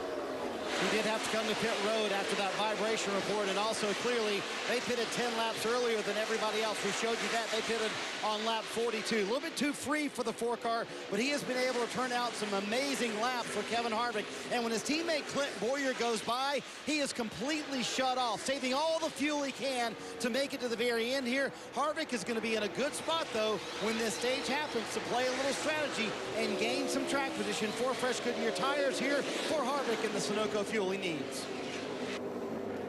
So Harvick tops off with just 10 laps to go as we go NASCAR nonstop from Indy.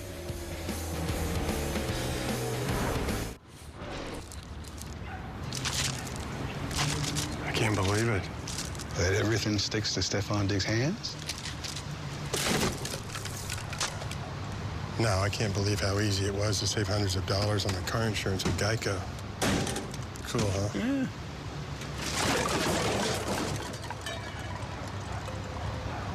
He plays football, huh? Yeah. Believe it, Geico could save you 15% or more on car insurance. $2.99 for a Car Hop Classic. What a steal. Steal. That's a heist. Put this on. Oh, disguise. I don't think I can eat in this. It's all part of the plan, my friend. Get a quarter-pound double cheeseburger or a Slinger Plus Tots for $2.99. Try it today.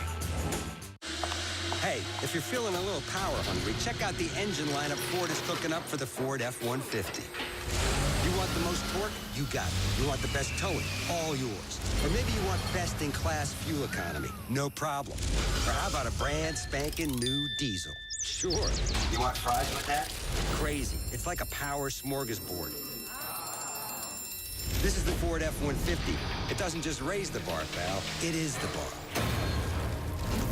From the acclaimed director of God's Not Dead. I regret to inform you, your husband was killed in combat. When she lost her husband. He chose to save me rather than come home. She lost her way. In theaters now comes the extraordinary motion picture Trinity Broadcast Network calls a great Christian film. Your faith is still there. And the Christian Broadcast News raves it's a must-see cinematic experience. I'm not giving up without a fight. Everyone should go see this movie and bring a friend. God bless the broken road. Rated PG. Parental guidance suggested. Now playing. It's Golden Corral's Wings and Rib Fest. Hurry in for fall-apart baby back ribs. And wings just like you like them. All you can eat every night. Start the car. Golden Corral. Your choice rules. In the NASCAR playoffs, the energy transforms everything. The pack is flying apart. An infield becomes the place to be. Wrecking bad. A spectator becomes a fan.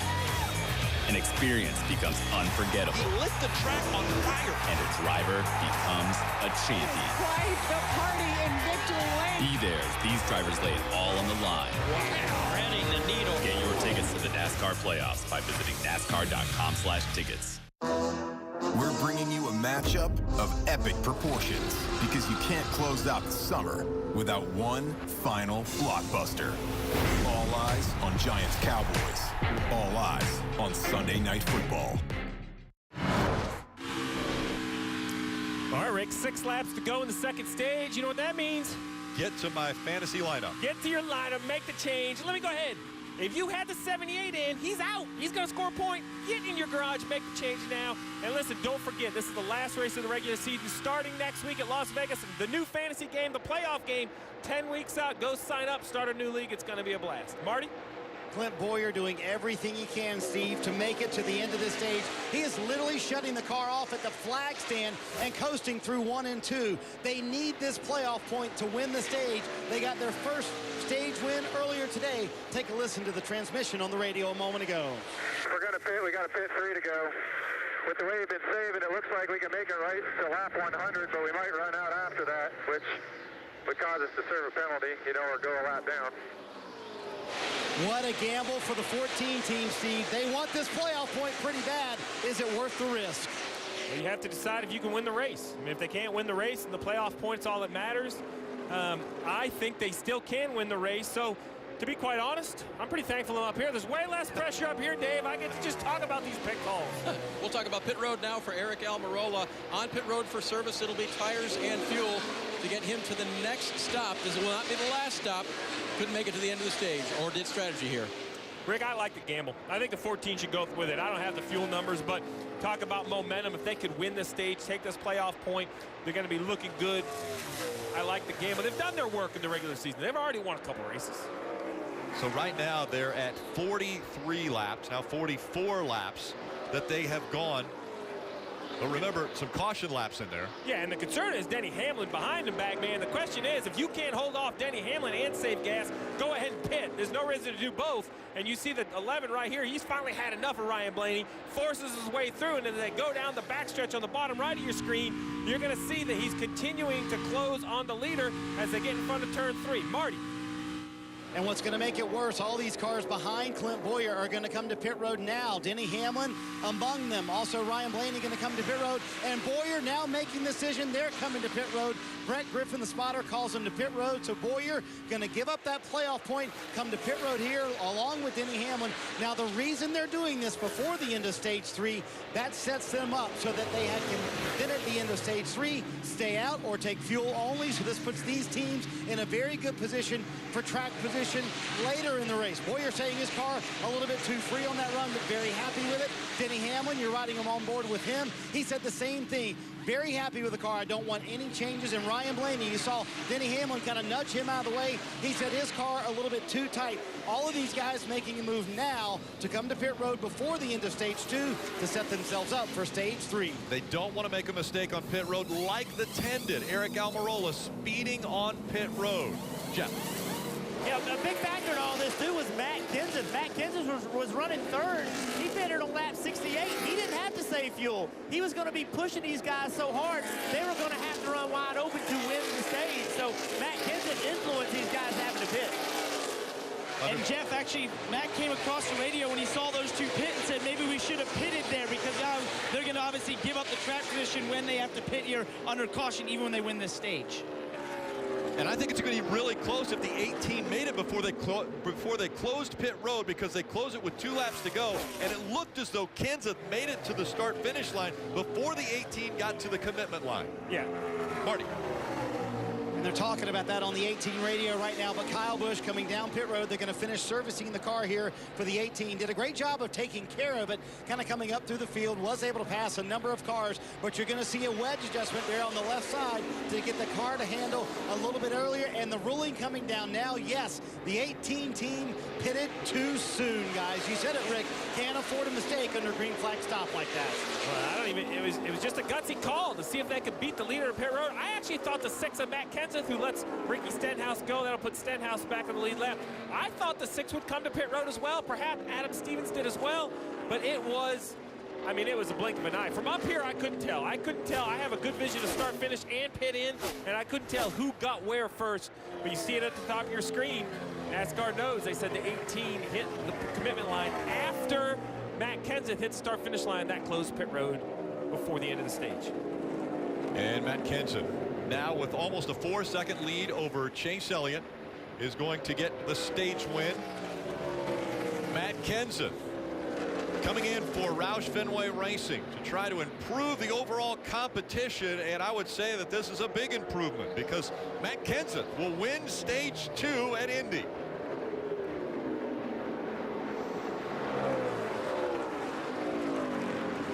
Chase Elliott, Eric Jones, Joey Logano, and Kurt Busch rounding out the top 5 in stage 2, all getting points. Suarez, Keselowski, William Byron, Ryan Newman, and Jimmy Johnson also tacking on some points from that stage. But it's Matt Kenseth who's come back to the Cup Series with Roush Fenway Racing, and he wins stage 2.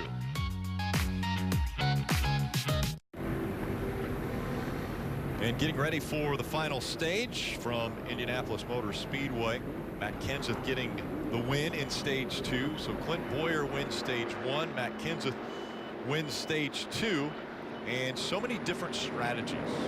There are a ton of different strategies you're going to see right here. Matt Kenseth, Chase Elliott, they'll all hang a left and come to pit road. It's all the way down, really, in the 19th position. Clint Bowyer, he'll probably stay on the racetrack. He was on pit road at lap 97. So now all these pit crews need to do their work. Drivers, no penalties driving through too many pit stalls. We've seen a lot of uncontrolled tires, Parker. Right, guys, and Matt was not happy about winning that stage. He said a stage win is cool, but it screwed us in terms of our track position, in terms of the leaders.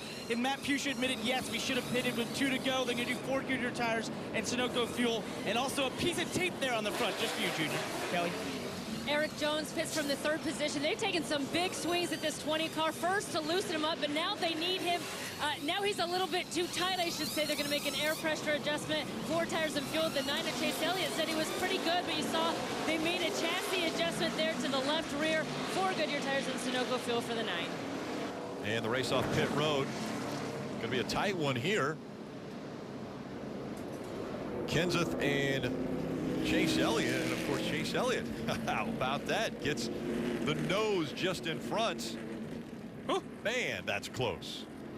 So Chase Elliott gains a position. Matt Kenseth drops a position. Now, the way the rule works in stage racing is with 2 laps to go, when the leader of the race goes across the start-finish line with 2 laps to go, that closes pit road. And so that is why we had mentioned that it was very close for the 18 of Kyle Busch, because he was just getting to the entrance of pit road. You see Kyle Busch on the right, on the left is the start-finish line. You'll see the 6th flyby right there, and that's how close it was for Kyle Busch.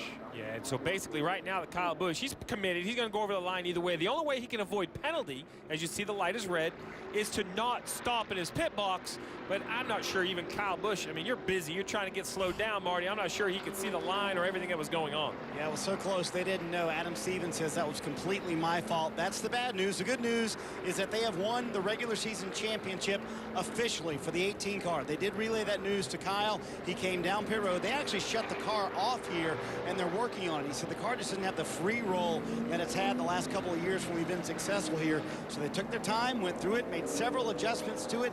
Adam Stevens also said we're going to be back in traffic, so I'm going to loosen you up quite a bit.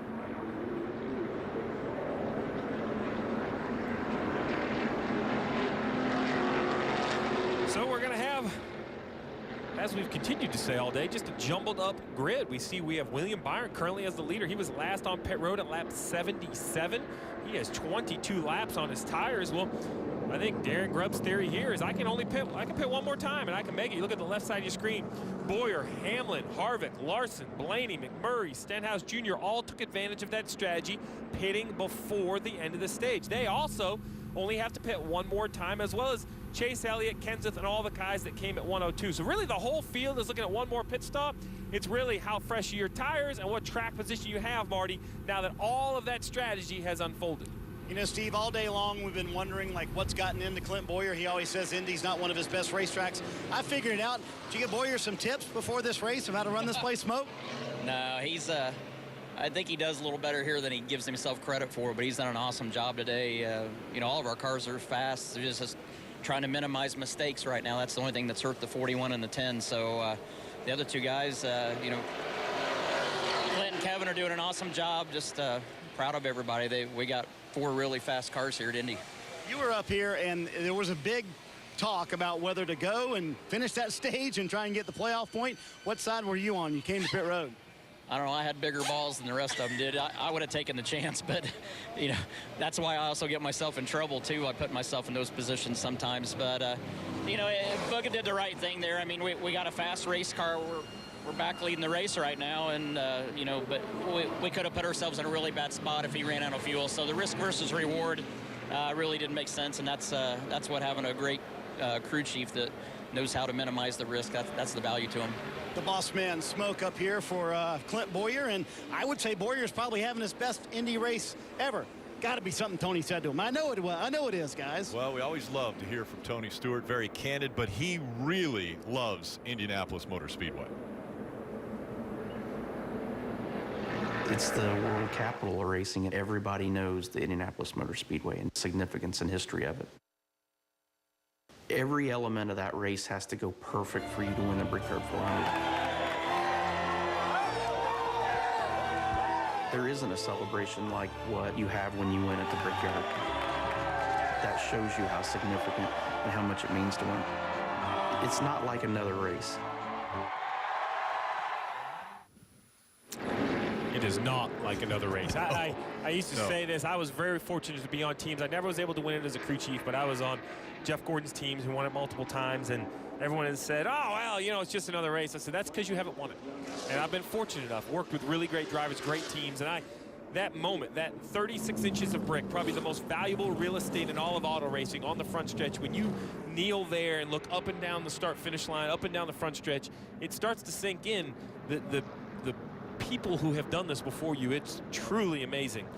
Who knew just a simple yard of bricks could be so valuable? The racetrack built back in 1909, and as I mentioned before, all the greats have been here and been able to capture wins. Let's take a look at John Deere 3-wide Gator. Well, we think about Indianapolis, you think about a narrow racetrack. Well, don't tell these guys, this is 3 wide down the front stretch. Another look at it, the 21 car forces the issue on the bottom. They try to get it sorted out going down into turn 1. 21 all but touches the racetrack here, or the grass. Another 3 wide. Contact here between the 3 and the 48. That was almost 3 wide gone bad, but they somehow figured it out. Parker. Steve, you noted how William Byron got to the lead here, knowing that they've gotten back on their strategy where they can pit one more time. His team told him, get ready to use that blue reserve switch. It'll give us a lap and a half extra. They are definitely going to need it this run. Getting ready for the restart. The Big Machine Vodka 400 at the Brickyard. They're going to need all the fuel, and he's going to need a great restart. He has to keep that track position. William Byron, Clint Bowyer, green flag. Clint Bowyer on the outside, has the advantage in 1, but here comes William Byron in the 24, trying to fight back, but he'll be in second. Then the 11 of Denny Hamlin drops back to third. Front 4 have pulled away and are starting to check out already. Bowyer, Byron, you got Hamlin and Kyle Larson all starting to check out as they race their way up the backstretch. Kevin Harvick with a little trouble now, side lane restart. Look at those guys, 3 and 4 wide in the back here. Joe Logano trying to move forward. A lot of other guys, Brad Keselowski, Ryan Newman. Stacked up field coming to you, Jeff. Yeah, Joe Logano there on the bottom. He struggled all day, really just hadn't had the speed. Made a big change to that car early in the race. I think at this point, they have to be pretty happy that they've hung in this well. Strategy-wise, nobody can make it to the end of this race. They don't have enough fuel. They don't have enough fuel, and a big move by Matt Kenseth to kind of break free of traffic. We heard he was disappointed they didn't try a more aggressive strategy, but now he's kind of broken free at 9th. Time to stretch the legs there, Bagley. Coming into turns 1 and 2, he's starting to break away and starting to track down the leaders as up front. Here's a challenge for the number 2 position. Denny Hamlin pulls to the inside off turn 2. Denny Hamlin side drafting a little bit, getting a little bit of a nose ahead as they go by William Byron. William Byron tucks in behind that 11 car, not allowing the 42 of Larson to make the same move, coming through 3 and 4. Yeah, Kyle Larson going to try to lay back just a little bit in 4, try to get a big run on corner exit. You see, he's got to run. 1:54 to go. Time to battle it out for the win at the Brickyard 400. You see Kyle Larson diving there underneath William Byron. A lot of teams have reported oil down in turns 1 and 2, some sort of fuel fluid. Ryan Blaney said he went in there on the restart and absolutely went straight. So we've heard a couple of drivers talk about that. We'll see if that gets a caution here, Bags. So far, green and clean off turn number 2. Leaders hit the back straightaway. We're looking 3 wide yet again. Chase Elliott, Jamie McMurray, and others start to stack it up there. That all could have been the issue for Harvick on that restart. He's starting to gain those positions back up to 5th place here. Looking at McMurray, who's having a solid day here in 6th. Coming to you, Jeff. Jamie's done very well. Heard those reports. His car owner said that he would not be back in the car next year. And Jamie McMurray was something to prove. You see, there again, Matt Kenseth on the move. 2 Roush Fenway Racing drivers fighting for position, but it's Kenseth who easily gets by Ricky Stenhouse Jr., and he'll take the 9th position away. He will slide underneath Stenhouse. He'll take that spot. Now he's got a lot more work to do. He's got William Byron directly ahead of him. And as you're looking on board with Ricky Stenhouse Jr., he's starting to watch Matt Kenseth slowly start to drive away. And Stenhouse is elbows up there trying to keep that car under control off the corner. Matt Kenseth tracking down William Byron. William's struggling up there with that car after starting on the front row. Parker Klingman has said they added more tape to that 6 car. It's showing right now as he's driving up on that 24. And you know inside of that car, Matt Kenseth is happy. He's smiling. It's been a struggle. Came back trying to help get this team righted, but it has not happened overnight. But Matt Kenseth showing right now that they have made huge improvements, making a move on William Byron. Remind you, Matt Kenseth wins this race. It doesn't affect the playoffs because Matt Kenseth not a full-time driver, not in the top 30 in points. But for Matt Kenseth to win, huge for Roush Fenway Racing. Well, I was going to say, it might not affect the playoffs, but it is going to single-handedly affect an organization. With the story of the 78 closing, you have to ask all these organizations, how strong are they? Think about Roush Fenway, what it would mean to go back to victory lane for the team, for the businesses, for the sponsors. It would be gigantic in the sport. Down into turn 3. He has that position on Byron, and now Stenhouse tries to take it as well. Stenhouse in the Rouse Ford as well, having a great run. Yeah, you mentioned Stenhouse.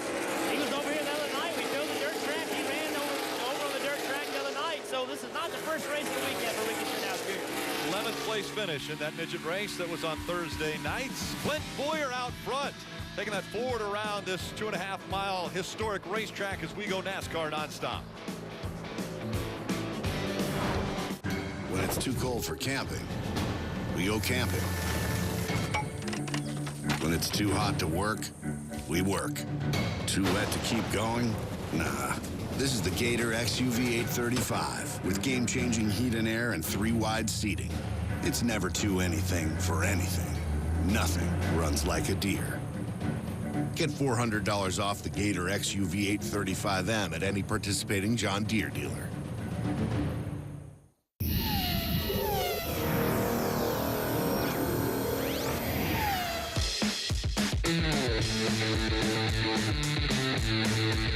Just gotta make it what you want. The demands are greater. The expectations higher. The jobs tougher. The world moves faster. So we made your truck even more capable with legendary Hemi power. No wonder more people are switching to Ram than ever before. During Ram Power Days, get an average $10,433 in total values on select all-new 2019 Ram 1500 models in dealer stock. This is a story about mail and packages, and it's also a story about people. And while we make more e-commerce deliveries to homes than anyone else in the country, we never forget that your business is our business. The United States Postal Service. Priority, you.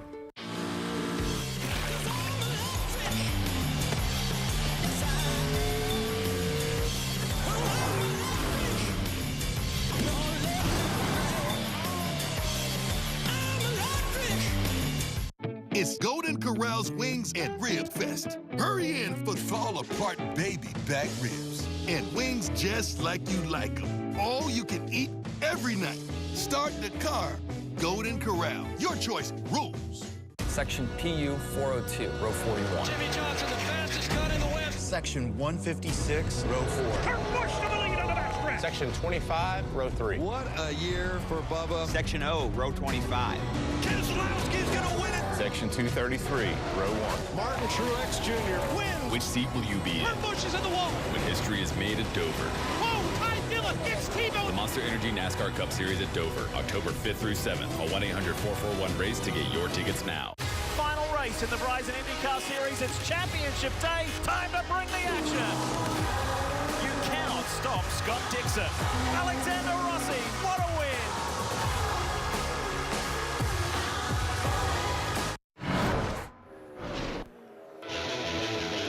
NASCAR on NBCSN is brought to you by Monster Energy. Unleash the beast. And by Golden Corral. Your choice rules. And after the checkered flag here in Indianapolis, stay tuned for NASCAR America Post-Race Show presented by Honda Power Sports.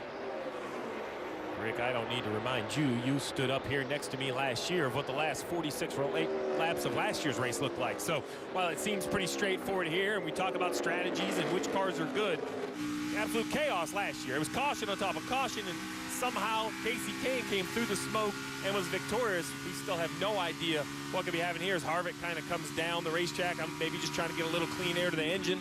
Sometimes just cool the motor a little bit. As a crew chief, do you split this in half? Do you take this last stage, 30 laps, try to split it in half, or do you go as far as you can and then have the freshest tires and fuel for the, say, last 15, 20 laps of this race? Well, it's going to be a little game of liar's poker. Who's going to talk on the radio first? Who's going to show their hand first? Personally, if I'm Clint Bowyer, I don't blink first. I make somebody behind me make a decision. But if I am Blaney, Harvick, how about McMurray in 6? It's a must-win for McMurray. I think as soon as I'm in my window, I come to pit road, I force everybody else's hand.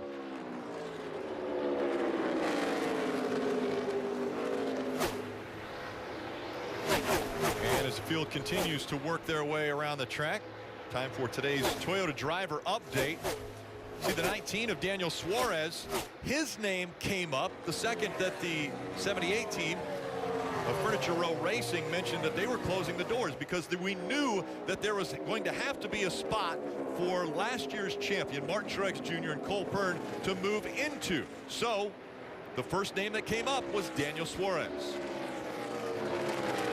Daniel's a very good race car driver. Young, you know, came into this series probably a year earlier than people thought he would. Carl Edwards walked out, gave him a spot, and now he's fighting for his existence in this series. But he's a challenging race car driver. He just needs a little more time. Dave. And Rick, his crew chief's name came up this weekend because Scott Graves and the team failed technical inspection 4 times. Daniel had to start this race in the rear. His car chief was ejected. And so, actually, I think it was 3 times. I didn't mean to say 4 times. But anyway, they had to start at the rear of the field. Has had a fairly decent day. One thing to note, on the last green flag run, they had 28 green flag laps and had a little bit of cording on the right front. So Daniel's been a little bit more delicate with that car this run. Can you be delicate and run 13th? Because Well, no, right now is where Suarez is. You just asked the question of how you break up the final run. Well, there's your answer if you're the 19. You know how far you can go on a right front tire. Don't pit and force yourself to go 42 laps. They may force to be run long to make sure they can make it on the last right front tire. Listen, as a crew chief, you got to be light on your feet. And here we go. Matt Kenseth continues to inch in on Chase Elliott. What a great run for him this afternoon. I don't think his name was on the tips of anyone's tongues as a favorite to win today, but at the right time with 43 to go, Junior, that car's starting to come to life, and he's a factor in this thing. They certainly keep seeming to make it better every time they come down pit road. He's closing in on Chase Elliott to try to take that position in 7th. And James Murray, all these guys right there together. If he can get them quickly, move through into the top 5. Yeah, Matt ran these guys down. He was pretty far behind them, was able to run them down, but it's going to be difficult to make this fast. We talked about it all day long, how in these corners you lose downforce. It makes it very difficult, even if you have a little faster car. Kenseth within 6.5 seconds of race leader Clint Bowyer. Denny Hamlin, Kyle Larson, Ryan Blaney, and Kevin Harvick are the top 5. You see Chase Elliott, he's running 7th. McMurray in 6th. Mentioned Bowyer. Bowyer now has led the most laps. As we take a look at today's lap leaders brought to you by Honda Power Sports. 28 laps led by Clint Bowyer, Kyle Busch at 27, Harvick 22, Denny Hamlin 21. So 4 different drivers over 90 laps led by those 4 drivers. Marty. So the big debate now, when does the final window open for that last stop? Mike Bagaravich having a conversation a moment ago with the spotter, Brett Griffin. Listen.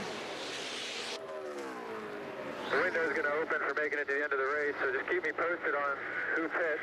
I'm not going to be the first car to pit.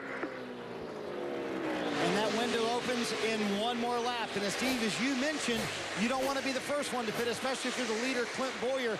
Kyle Busch also coming down pit road right now. He's at the right rear of that car is going down. So Kyle Busch coming down pit road with a right rear that is going down. And this would be on the very edge of Kyle Busch being able to make it all the way. If it cycles out, they should be fine because everybody should be pitting in the next 5 to 10 laps. Yeah, we mentioned this. The 14, he doesn't want to be first, and the reason he's asking his spotter, just this place is so big. When you sit down on pit road, you can't really see everything. It's easy to get kind of tunnel vision, forget what's going on. So, hey, you're my teammate up there. Don't leave me hanging. I definitely don't want to be the 8th or 10th guy. He was running 16th. And again, Kyle Busch came to pit road when pit road was closed at the end of stage 2. See smoke coming out of the back for Chris Buescher. Yeah, I saw him coming into turn 3 with a flat left rear tire. Great save to keep that car out of the fence and out of trouble. We're going to stay green. Stays green means Clint Bowyer continues to set the pace around this racetrack. Parker. Guys, William Byron just came on the radio and said he might have had a tire issue on the right front. He's down on pit road. Remember, he hadn't pitted since lap 77. They were stretching the fuel as far as they could to get in the window to do this on one more stop. It's before Goodyear Tires Sunoco fuel for the rookie. Problem with that strategy, he will more than likely lose a lap and be a lap down. As we go NASCAR nonstop, Bowyer still in front at Indy. Okay, look, if you're not the lead dog, the scenery never changes. That's why this is the view for every other full-size pickup. And this year, it's deja vu all over again. Because only the Ford F-150 with its high-strength, military-grade aluminum alloy body gives you best-in-class torque, best-in-class payload, and you got it, baby, best-in-class towing. Still leading the pack. This is the big dog. This is the Ford F-150. It doesn't just raise the bar, pal. It is the bar. Folks, if you look out your window, we're flying over IHOP's delicious international pancake combos. Sweet tres leches. Pancakes. Let's back this thing up and take another look. Go on a pancation with international pancakes at IHOP, starting at $4.99. We know you can always find common ground on the water. We know the great outdoors. We love the great outdoors. Bass Pro Shops in Cabela's, where incredible selection, great people, and memorable experiences all come together. Shop our stores and online for great Labor Day deals. And save thousands on America's favorite boats during our model year clearance sale. Bass Pro Shops in Cabela's. Your adventure starts here. Barbecue Pringles? Pizza Pringles. You made barbecue pizza. Wow. Add a jalapeno. Spicy barbecue pizza. Wow. Wow. Wow. Wow. Stack flavors, make new ones.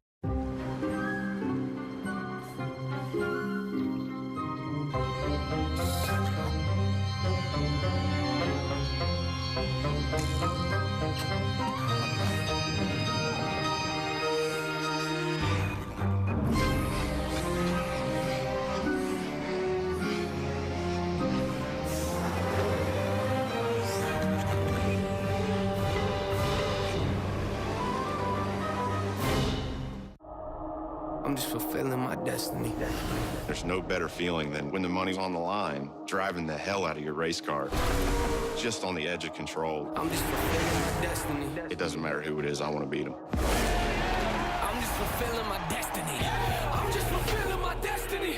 I'm just fulfilling my destiny. I'm just fulfilling my destiny. I'm just fulfilling my destiny. I'm just fulfilling my destiny.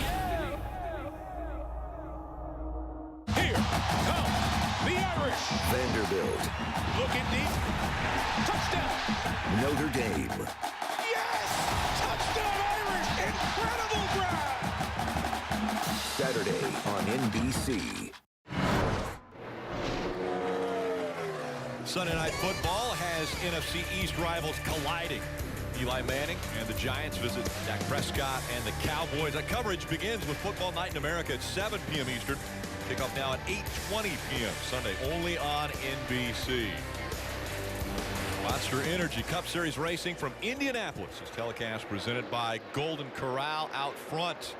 The 14 of Clint Bowyer. Now 35 laps he has led. He has a 1.1 second lead over Denny Hamlin. Clint Bowyer comes into turn 2. Again, he'll dial up the bottom lane of the racetrack. He's been flawless all afternoon long. That car is handling perfectly. However, he doesn't have time to tarry because Denny Hamlin is starting to close in from the back door. Definitely, these two guys have had the two most outstanding cars all day long. Clint Bowyer showed it earlier today. Clint, as well as Denny Hamlin, great speed by both these guys as they stretched their lead out over Kyle Larson. Yeah, if I'm Clint Bowyer right now, I can't get out of my head. Bristol had a chance to win. Bristol late in the race, leading, didn't get a great restart. Teammate ends up winning the race. Well, now with 35 to go, leading the Brickyard 400, I gotta find a way to make this happen. Well, you see at the top of the screen, Clint Bowyer's leading. Well, Denny Hamlin jumps to 14, comes to pit road a lap early, Marty, tries to get those fresh tires, get an advantage on Clint Bowyer. Mike Wheeler making the call here, and really there are only 3 cars that can kind of play this strategy and not go a lap down. Denny Hamlin was one of those 3 cars, only a second behind Clint Bowyer. Mike Wheeler making the call here to bring him to pit road a little bit earlier than the 14, seeing if they can maybe jump him a little bit. Hamlin with a clean execution thus far. Very happy with the race car. No changes on this final stop, Dave. Marty, David McMurray's team got his car right about halfway through the race, and they've just been working on racing lines since then. Here he'll take on 4 Goodyear tires and a full load of Sunoco fuel to try to get the 2010 winner back to the front. I think this is a missed opportunity by the 14. I understand how Denny Hamlin got to pit road first because he was in second, so you don't know what he's going to do. But the 14 stays on the racetrack. It's going to be interesting to see if this cycles out, how much time he's going to give up to the new tires as Kyle Larson apparently smokes all the tires up the pit road. Kelly. Yeah, and their pit stops have kind of been the Achilles heel for the 42 of Kyle Larson. They've had a couple of slow ones. Today it's something Chad Johnston told me that they need to find more consistency with. The last time they asked Kyle how his car was doing, he said it was fine, but you see they're going to make a chassis adjustment there as well as giving him 4 Goodyear tires and Sunoco fuel, Marty. Clint Bowyer, the leader, coming down pit road. Also, Kevin Harvick, his teammate, also coming down pit road. You see Harvick here in this pit stall. A little bit of problems with the car running hot. Not anything they were overly worried about for Kevin Harvick and his race team, who at times have been the fastest car here at Indianapolis, but running 5th when he came to pit road this time. Clint Bowyer now coming down pit road. Bowyer said it starts off too free, and then it gets really good. But he wanted the air pressures put back like they were on the last run for Clint Bowyer. So obviously the car very good for Bowyer, and he said there's a lot of pressure when you bring the number 14 to Indianapolis. Obviously the history with A.J. Foyt, Tony Stewart as well. Can Clint Bowyer close the deal today? Small air pressure adjustment, seeing if they can keep him in the lead here and win at the Brickyard. The race right now is Clint Bowyer getting off of pit road in front of the 11th, because that would be that advantage you talked about. That's right. So first it looks like a clean stop. So here comes Clint Bowyer, bottom right of your screen. Denny Hamlin on the front stretch. Clint Bowyer will have to use the access road through turn 1, through turn 2. Doesn't have quite as much grip. Let's see. Denny Hamlin, the 11, is going to easily overtake Clint Bowyer right here in turn 2. Remember that extra lap that the 14 ran? Well, it's going to cost them what could be the lead. We still have a lot of cars to pit, but in my mind, that's the lead for the Brickyard 400. Unbelievable turn of events. You said it, Steve. I think the 14 obviously lost a little bit of time staying out a little longer, staying out that extra lap, but it also appears that everything the 11 did on pit road as far as getting on and off pit road was much, much better. Yeah, Clint Bowyer's got to put that behind him, though. He's got to focus on lap time, trying to run that 11 car down. Not a good call to wait that long to pit, Marty. Hey, Jeff, Ryan Blaney missed his stall here on pit road. He literally slid by it. There was another car on pit road when it all went down. He actually was in his teammate Joey Logano's stall. You see him up front there and backed up from there, and now the air hose kind of gets caught on the left front. This team made a nice rally after contact on pit road with their teammate Brad Keselowski, but this is going to be a costly stop for the 12 team. Take another look at what happened on pit road for the 12. Coming into his stall. Look at him all locked up.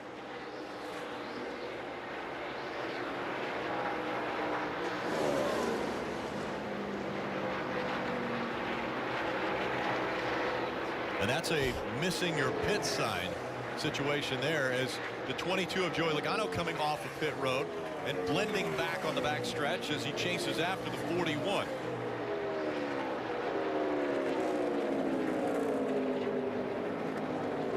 Parker. And guys, it was disaster for Matt Kenseth on pit road. He pitted out of 5th place, but when he came in, it was all good on the right side, but the car actually fell off the jack on the left side. So you see the team running around here. They're going to run around the left side. You're going to see them try to jack it up, and then it's going to fall off. And this ensued and kept him a long time in the pits. He's now a lap down from being inside the top 5. Horrible for such a good run that they were having inside that 6th car.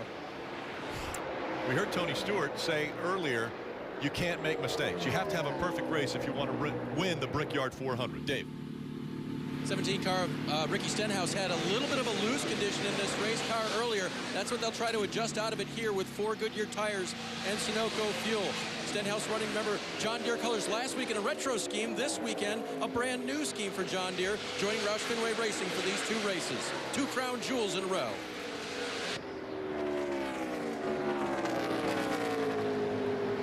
While that stop continues, Kurt Busch out front.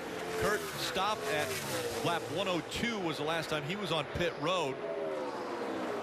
Everyone from 1st to 5th will still have to pit. Denny Hamlin came on lap 126, and Clint Bowyer was on pit road on lap 128.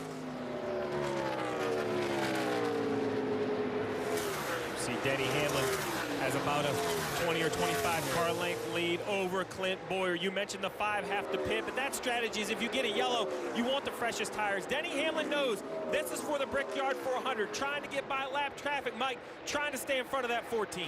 Lots of work to do for Denny Hamlin. To your point, Stevie, get around the lap traffic and don't let Clint Bowyer catch you. That's going to be the battle to watch. Right now, Hamlin's in control of that battle. Junior with a lot of real estate between himself and the 14.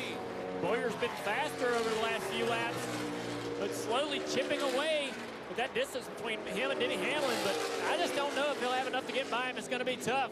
Hamlin's car performing awesome all day long. Yeah, Bowyer has been a little bit faster. It's got hung up a little bit with lap traffic.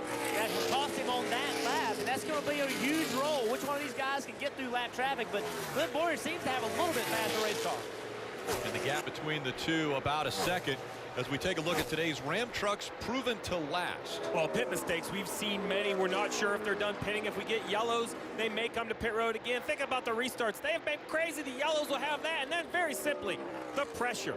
We hear the names that have won here. The pressure of a crown jewel race. Denny Hamlin, Clint Bowyer both want to win a Brickyard. Will the pressure of the event change what they do behind the wheel? Let's listen into actually the winner of a Daytona 500, Denny Hamlin. So we don't know how he'll handle the pressure, but this is what they said on the radio. I can't correct the car. I've got to drive this first straight. Marty. And they don't know what that issue is in the 11 car. It could be a power steering issue for Denny Hamlin. He's saying he's just having to turn the wheel a lot harder all of a sudden to get everything to work. That's funny he said that, because that's the same thing we heard from his teammate earlier in the race, Kyle Busch. Maybe something within the Gibbs organization and the power steering pumps, or you never know, but hasn't seemed to hurt Kyle Busch the rest of the race as he's still motoring on, so maybe it's not a big race ending or an issue that would cost Denny the win. Down the backstretch they go and headed back toward you, Junior. So Kurt Busch out front still has to stop. Brad Keselowski, Ryan Newman, Jimmy Johnson all have to make a stop. Denny Hamlin can make it all the way to the end. We go NASCAR nonstop.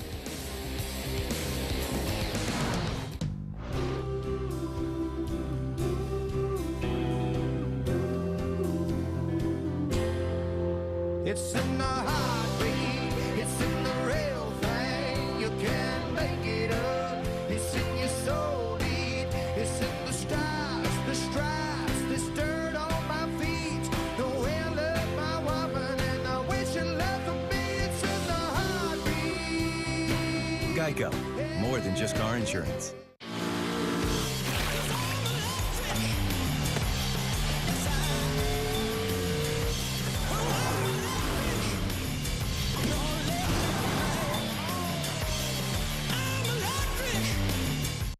When it's too cold for camping, we go camping. When it's too hot to work, we work. Too wet to keep going? Nah. This is the Gator XUV 835 with game-changing heat and air and 3 wide seating. It's never too anything for anything. Nothing runs like a deer. Get $400 off the Gator XUV 835M at any participating John Deere dealer.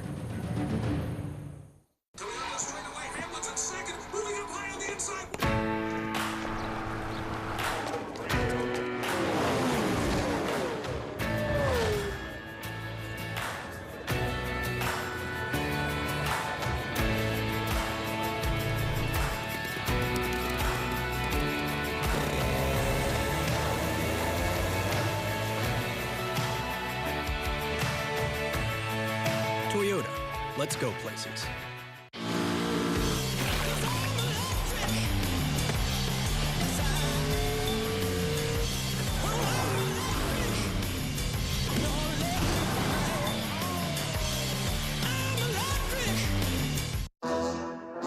Sunday night, we're bringing you a matchup of epic proportions.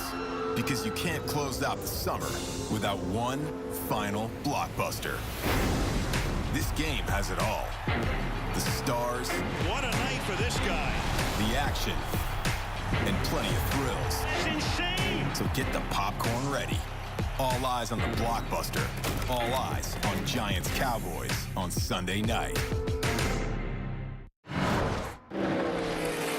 And Clint Bowyer's running Denny Hamlin down, got in some lap traffic, but Clint Bowyer has a faster car. The question is, can he get by him when he catches him? Denny Hamlin trying to run perfect laps, but he has to deal with lap traffic now. So when he comes up on lap traffic, it depends on who gets by the quickest. Clint Bowyer's been able to take advantage of that, but does he have a good enough car to catch the 11 on an open racetrack? This is the battle for fourth right now. Once everyone cycles through, this will be the battle for the win of the Brickyard 400. Denny Hamlin, Clint Bowyer, separated by 6 car lengths off turn 2. Denny Hamlin with a strong race car today. I really don't know if Bowyer's quick enough to stay there, but neither one of them seem to be able to work lap traffic better than the other. I don't know if Bowyer's going to be able to close in enough to give the aero issue with the 11 car. Yeah, I think Clint Bowyer has a faster car, but that's the key right there. How do you overcome the aero issue? And I believe that Clint Bowyer's just going to have to time it right with lap traffic, trying to catch Denny Hamlin in a bad spot. Well, you heard Mike Bagley saying the leaders have to pit. Well, Brad Keselowski, Ryan Newman, Jimmy Johnson, they're leading, but they pitted last at lap 102. You see right there, Denny Hamlin and Clint Bowyer, 126 and 128. That's actually how Denny Hamlin got the lead, coming 2 laps earlier. Bowyer starting to shut it down now, slowly but surely, a car length at a time. Bowyer, at least here at the south end of the racetrack, is starting to cut into that advantage that Denny has. Last lap, they ran pretty much equal times. 50-39 to Hamlin, 50-40 to Bowyer. Bowyer closes on this straightaway, but then as they go through the turns, Denny's car really getting through the corner here in turn 3. Yeah, Bowyer's getting a little bit of a draft down these long straightaways, helping him on the straightaway. They got a little bit of lap traffic that they're approaching. I don't think this will be an issue, but you never know. Denny Hamlin looking for his second crown jewel. He's won the Daytona 500, looking for a Brickyard 400 win. Denny Hamlin now just 20 laps away from the checkered flag here at Indianapolis Motor Speedway. Question is, does he have enough to make it to the end as far as the intestinal fortitude that some of this lap traffic will cause one to dig deep for? Right now, he is in command of this battle, and it looks like now that Hamlin's starting to pull away a tad. Lap traffic in front of both these guys. They close in into turn 3 here. Yeah, they'll be able to get around the 23 car goes high, getting Denny Hamlin at the bottom. He'll be able to exit turn 3, no problem. And this is going to slow up to 14 just a little bit as he has an inner shallow into 4. Yeah, that actually hurt Clint Bowyer more than it hurt Denny Hamlin for sure. And just a lap before, the 31 car Ryan Newman, he pitted from second place. 31 career wins behind the wheel of the 11. 10 career wins behind the wheel of the 14. The pressure, a crown jewel. Who can put the last 19 laps together? Slowly but surely, we're getting to the end of this one here this afternoon at Indianapolis. The question is, can Denny Hamlin hang on to pick up this crown jewel? That FedEx Toyota solid now off turn 2 and onto the backstretch. As the laps wind down, it gets harder and harder for Clint Bowyer to be able to close this gap. The 11 car seems to be able to stretch it over the last few corners. As you see the gap right there, it's a little bit larger. Denny Hamlin possibly drive it to his first Brickyard 400 win. It's a long way to go, Junior. Still 19 to go. We've seen both of these drivers late in races have a chance to win and not be able to get it done. Clint Bowyer with 2 wins this year. Denny Hamlin with none so far. Yeah, very hungry for Denny Hamlin. 36 race winless streak. He would like to end today. A Monday win. He wouldn't care what day you win at the Brickyard. Any day Denny Hamlin wins is the perfect day for him. Just ask if he could race on Wednesday morning. He wouldn't care. He's trying to hang on right now. So far, so good for Denny. He comes through turn number 2, solid as a rock on the bottom of the racetrack. Man, it's interesting. One lap, Denny puts together the corners. The next lap, Clint Bowyer puts together a heck of a lap. He's closed in just a little bit here. Coming into turn 3, lap traffic ahead again. The 34 car, will that be an issue over at you, Jeff? Yeah, I'm with you. It's really interesting. Bowyer, that lap, he really beat Denny Hamlin by a ton. It's been back and forth. Did Denny Hamlin make a mistake, or is Clint Bowyer's car coming on strong? Marty. Hey guys, Jeff, you know this. Race teams bring new stuff to the racetrack every week. Denny Hamlin and his team with something new this weekend. And you see the caution for debris there on the front stretch, guys. Yeah, right almost in front of the flag stand. There is the debris on the racetrack, and so the caution comes out. I believe one of your keys was restarts. Crazy restarts, and we're going to see another one. But it starts with pit stops. First, the crew chief has to make a decision. How much do tires matter? I don't believe you could pit from the front row of the Brickyard 400. We have seen track position matter so much, but someone's going to pit, and where along the line will it be? Will it be 4th? Will it be 6th? As we take a look, you see the debris fly onto the racetrack right there. A big piece of sheet metal. It's going to have to be picked up. So who pits? Where do they pit from? What position? And then after all that, you mentioned it, Rick, through the gears. A week ago, it was Brad Keselowski's team who had a great stop and was able to get his car out in front. Restart so important. Once again, will it come down to a race team making a flawless stop, getting their driver out on to the racetrack first? Well, you mentioned that heartbreak. Well, it was at the expense of Kyle Larson. He led 284 laps to ended up finish 3rd. Well, who's running 3rd currently? Kyle Larson. Can he say, you haven't seen me all day, but guess what? I'm going to sneak up. You took my crown jewel. I'm going to take the ring off your finger. I'm going to try to win the Brickyard. Denny Hamlin, Clint Bowyer, Kyle Larson, Jamie McMurray, Brad Keselowski, the top 5. Hey, man, how about Jamie McMurray? No wins this year.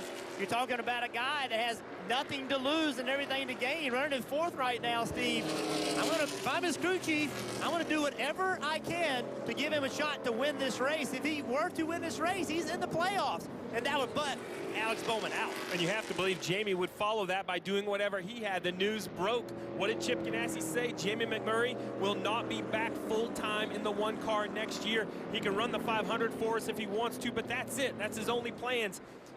We don't know what the future holds for him. I don't know if Jamie knows what the future holds for him, but I can assure you whatever that future is, it would make much, much sweeter if he got to run the rest of 2018 in the playoffs.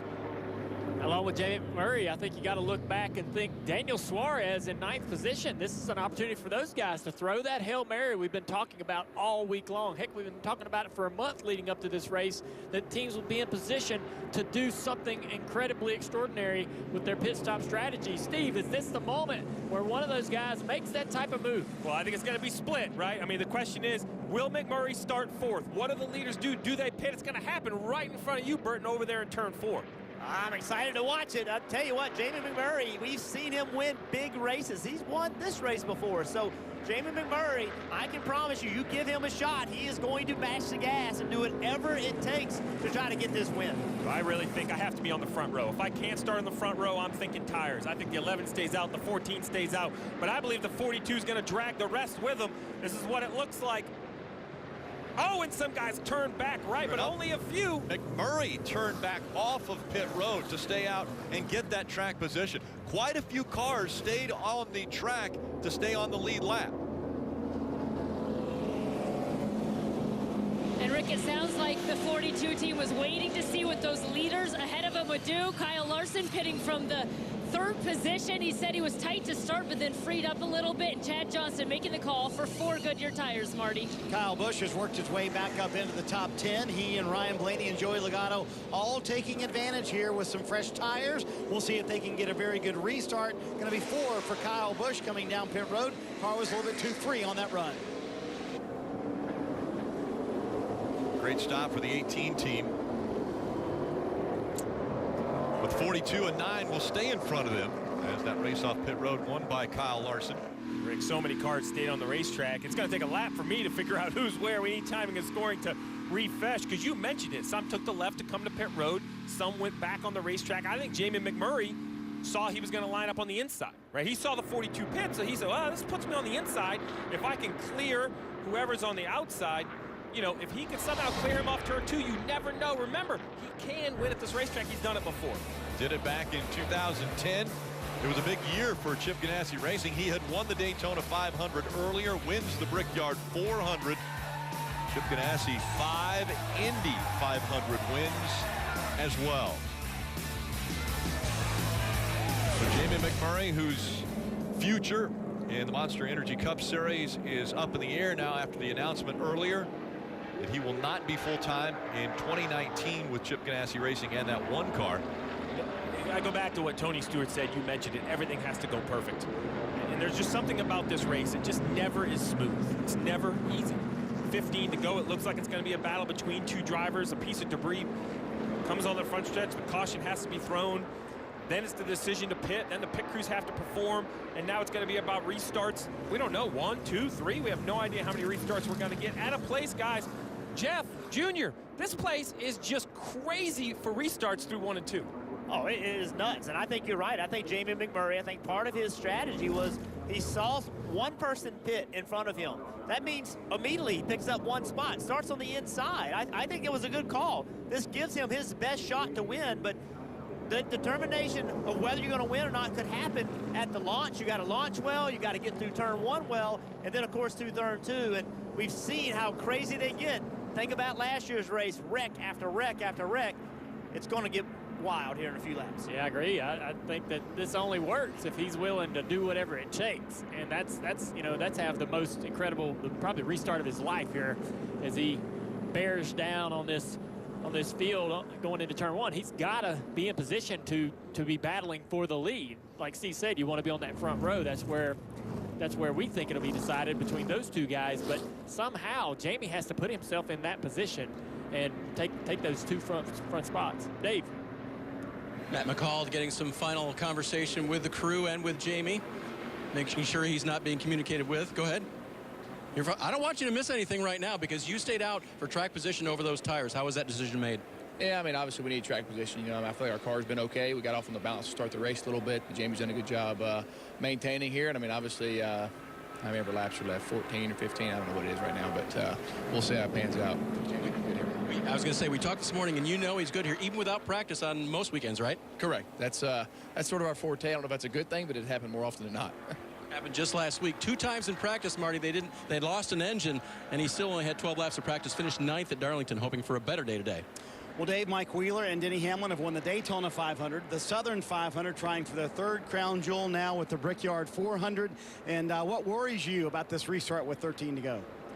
Getting through the gears and getting through turn 1. If we can do that, we got a good shot. Obviously got control of the race, so that was big. Can't thank the guys at the shop enough in the A-team. They worked their butts off the last couple of weeks getting this thing ready, getting ready for the chase, and we've done put ourselves in position. We've heard some power steering issues with the A-team. We've heard Denny say that it's kind of tough to steer as well. Any concern there for this last few laps? Only concern is on him. Hopefully he can hang on to it. Nothing can fix right now, so you got to do the best you can. There you go. It's going to be fun, Rick, to watch this restart, what might be the final restart to decide the Brickyard 400. There have been a lot of gambling moves that have taken place. And we're not even in Vegas yet. That comes next week when the playoffs kick off in Las Vegas for the South Point 400. That race begins at 3 p.m. Eastern on NBCSN. Well, you mentioned playoffs. Let's take a look at the playoffs. What's going to happen in the playoffs? 16 drivers are going to head into round 1. Las Vegas, short track at Richmond, a road course at Charlotte. Then we're going to go down to 12 drivers for Dover, Talladega, and Kansas, down to 8 for the short track at Martinsville, Texas, and Phoenix, and then down to the championship 4 on to Miami. Well, we talked about should they pit, should they stay out. I love the call of Jamie McMurray because look where fresh tires line up. The first guy on fresh tires is all the way back in 11th. You see at lap 145, that's where that car pitted. I like Brad Keselowski. He was the last guy on pit road under green in 7th. So if you came to pit road, you're outside the top 10 with 13 to go. You just have to ask yourself, Rick, is that too far back to win? Well, I'm going to send it to the driver, Jeff Burton. Right now, I'm thinking about this restart. If I'm Clint Bowyer, if I'm Denny Hamlin, I have a mission. I've got to get the guy behind me pushing me. I've got to give him a signal. Give him the signal to go, wait just a minute, let them get their front bumper to my rear bumper, and then accelerate to try to use that to get me in front for the lead. I worry if he gives him that signal to the one car is going to take advantage of that and go 3 wide down in the bottom of turn 1.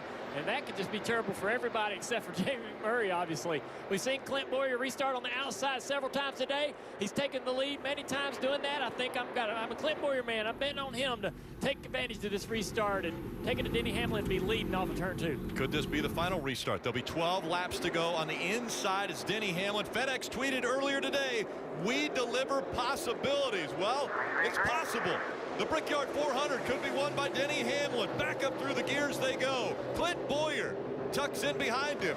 He's running second. Just behind him, Jamie McMurray trying to make the move now for second. Here goes McMurray. He gets into Bowyer. Bowyer will hang on to the car. Holy cow, what a move by Bowyer. A handful coming out of turn number 1. He'll hang on to second. McMurray backs away, lets him correct the car in the short chute.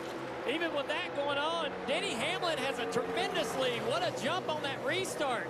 Huge jump going on that restart down into turn 1. Had everybody asleep. Clint Bowyer fighting for that second spot. Look at Jamie Murray slips up a little bit as he's having a battle right now with Eric Jones. And Murray had his shot right there. He cut Bowyer some slack, in my opinion. He could have stayed into the rear bumper for Bowyer and spun him around. Chose not to do it. Now a big lead for Denny Hamlin coming up on 11 laps to go from Indy. Bowyer running second, McMurray, and Eric Jones up into the 4th position. Kevin Harvick drops back to 5th. Jamie McMurray's just trying to hang on to 3rd. He has fallen into the clutches of Eric Jones, while Kevin Harvick now sees Brad Keselowski punch a hole to his inside. Keselowski will drop down low. He will pick up position number 5 off turn 2. There's Brad Keselowski coming into turn 3 down the back straightaway. Denny Hamlin still with a huge lead. Clint Bowyer in 2nd place. Now with a huge lead over Jamie McMurray. No lap traffic for these guys. Clear sailing for the leader. Yeah, Clint Bowyer, I still believe Clint Bowyer's a little bit quicker. He was 0.2 of a second quicker on that last lap than Denny Hamlin was. Clint Bowyer still has time, but he's going to do everything perfectly if he's going to get to him. Well, this all started on the restart. You guys mentioned it, perhaps the restart of the day, maybe the restart of the life, the 11. He gets out there, and then Bowyer trying to protect Jamie McMurray. He's in a must-win. He hits him at the bumper once, and like you said, Jeff, kind of cut him a little slack, let him back in line. Now the 14 has to put laps together, try to catch Denny Hamlin, but don't sleep on the 4th place guy, Brad Keselowski. He has about 15 lap fresher tires, Rick, one more restart, and he's going to be right in position. And Denny Hamlin, he's safe, man. This car is turning great laps. Bowyer's a little quicker, but only a couple thousandths. That's not going to be enough as they come to 9 to go. I think if Denny puts all the corners together, Clint's not going to get close enough to make a pass. It will be difficult. It's so hard. We just keep talking about it, this racetrack specifically, aerodynamically, Clint Bowyer at disadvantage. I think Clint's got a faster car, but it's going to be hard for him to make it work. Top 2 have separated themselves. Now the gap as they cross the finish line, it was 0.8 of a second. Hamlin to Bowyer. Can he continue to close the gap with these 9 laps to go in this race? We've seen this before in this race this afternoon. Clint Bowyer trying to catch Denny Hamlin. He got to a certain point, and then he had to back away. Trouble for Austin Dillon. Turn 1. Dillon is up against the outside wall, makes contact. Flat right side tires as Austin's trying to bring that car down to the bottom of the racetrack. He is clear. He pulls it to the bottom off turn 2. A lot of damage, though, as he pancakes the right side of that car. And will this bring out a caution? That's the big question. And if it does, Brad Keselowski on those fresher tires is looking wonderful. He has passed Jamie McMurray. That's strategy. He knew he couldn't win it pitting early, so what do? They pit late. They run to the end of their window. Here he is in the 3rd position, the freshest tires. Austin Dillon looks like he's going to be able to get to the access road, but here's what happened. Contact with the 22. Joey Logano as he slid up the racetrack, and then 2 laps later up into the wall for the 3 of Austin Dillon. But we stay green. Under 8 laps to go now for Denny Hamlin, Clint Bowyer, and Brad Keselowski. Keselowski continuing to click off great lap times. Bowyer the last time by was the fastest on the racetrack. Clint's got the best car. I just don't know he has enough time. I'm with you, Steve. That 2-car Keselowski, they were really wanting a caution right there. You give him a caution with those 2 tires, he's going to be hard to beat. I'm thinking he's going to catch the 14 even without There's a caution. crash into short chute of turn 3 and 4. Big crash there. There's the caution. Caution comes out. Landon Castle involved.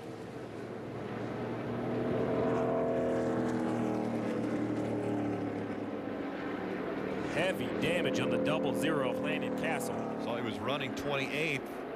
Also, that's the 96 of Jeffrey Earnhardt. I saw this accident happen right in front of me. Jeffrey Earnhardt on the inside of Landon Castle gets loose in the middle of turn 3, corrects the car up into Landon Castle. Both guys into the outside wall hard.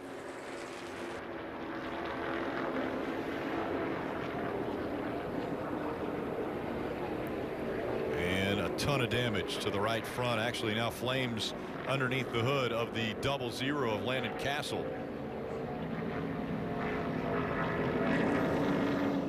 Jeffrey Earnhardt about to climb out of the 96.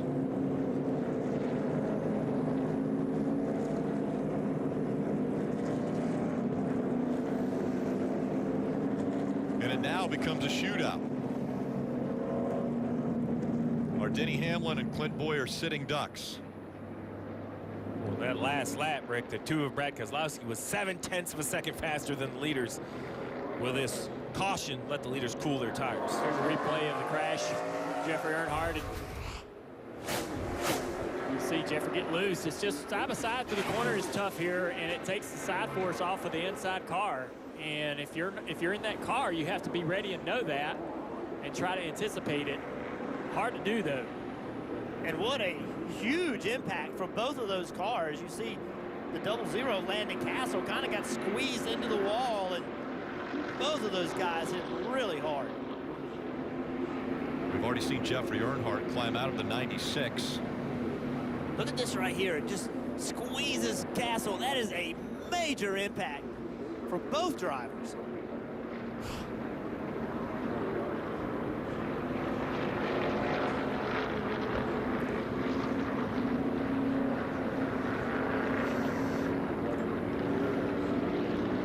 And they're going to clean up that accident that took place in that short chute between 3 and 4. Both drivers will be headed to the infield care center, and we'll be right back.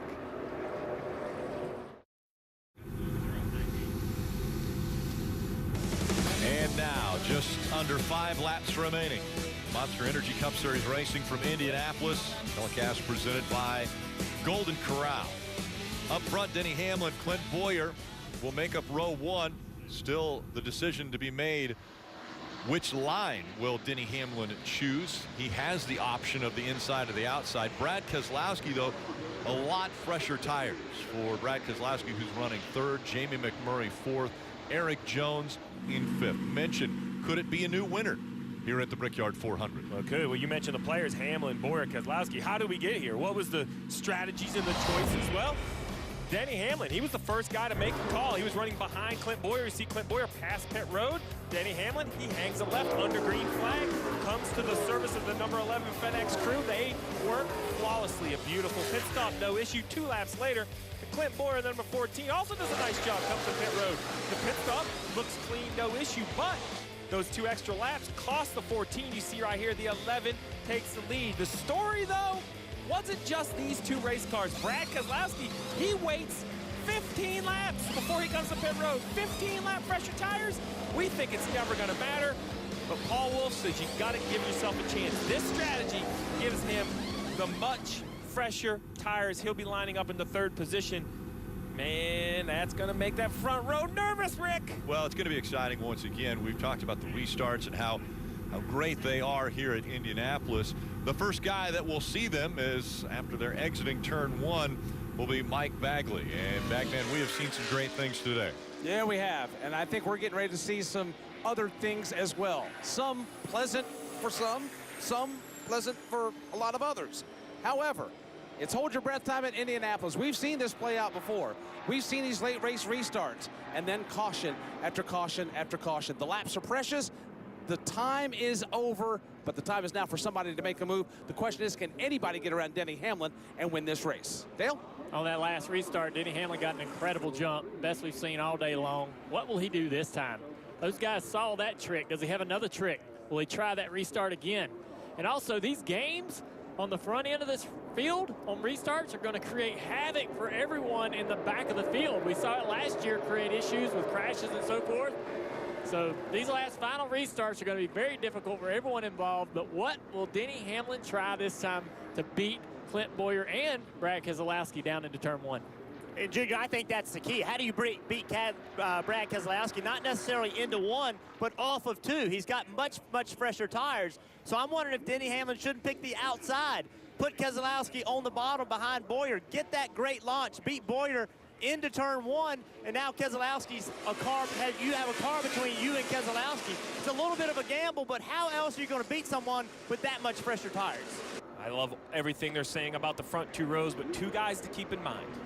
Jamie McMurray outside row 2, Ryan Newman outside row 3. If either of those drivers win, they are playoff bound.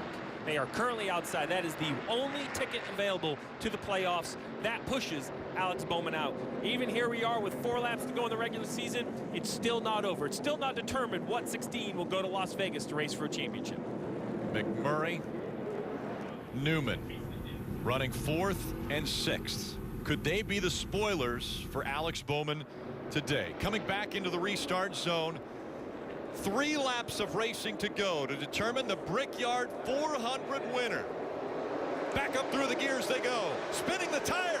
The 14 of Clint Bowyer. That allows the 2 of Keselowski to stay right on the back bumper of the 11 of Denny Hamlin. Hamlin leads. Keselowski runs 2nd. Fresher tires on the 2 as he wiggles. And here comes Keselowski rumbling out of the pocket, and he's trying to shut down the distance between himself and Denny Hamlin. Right now, put it at 4 car lengths on the back straightaway. Clear sailing for Denny Hamlin. I don't know. Brad Keselowski with those new tires is going to work hard these last few corners. Coming down into turn 3, let's see. He dives down in there trying to close the gap just a little bit, but you see it right there. Denny Hamlin holding his own. Keselowski's going to have to carry enough speed in turn 3 just to stay even, trying to beat him off before. You see him gain some ground. Coming to you, Rick. So much success for Penske in the Indy car, but never in the stock car have they won the Brickyard 400. Well, the gap is closed now as they dive into turn number 1. Here comes Keselowski. Right on the back bumper of the 11 of Denny Hamlin. Less than 2 laps to go. Keselowski is there. The question is, where can he make the move? He is the closest he's been. Hamlin slides up. Keselowski to the bottom of the racetrack. Side by side for the lead here in Indy. They touch down the back straightaway, side drafting. Denny Hamlin back to the quarter pound of 2. What's going to happen down here in turn 3? Denny Hamlin with the position, dives down in the corner, but Brad is still there. Oh my gosh, this is amazing. Brad Keselowski, they touch again. Watch Eric Jones coming off turn 4. These guys are going to get slow side by side. Keselowski with the spot.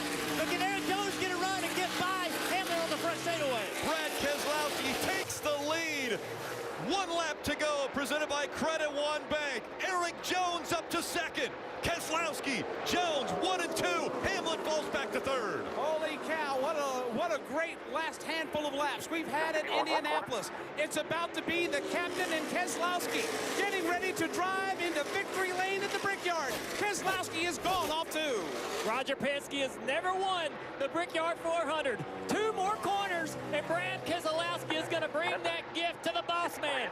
Here he comes down in turn 3. A big lead on Eric Jones, who is a surprise 2nd place finish. And not only a Brickyard 400 win, but think about the 2 car. They were pretty much unheard of in the regular season. 2 wins in a row now coming to the playoffs. 2 crown jewels. Last week it was the Southern 500. This week the Brickyard 400 for Keselowski. Hell yeah, 2 marquees in a row. Are you kidding me?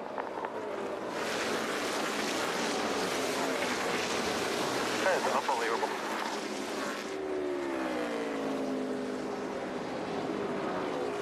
Thank you, everybody.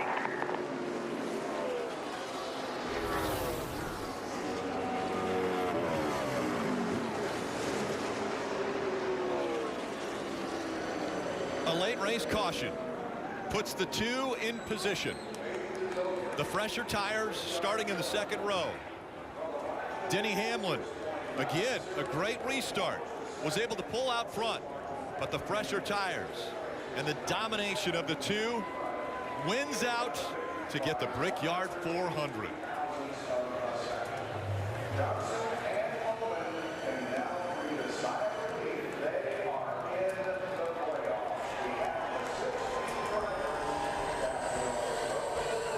We mentioned Team Penske not having a Brickyard 400 win.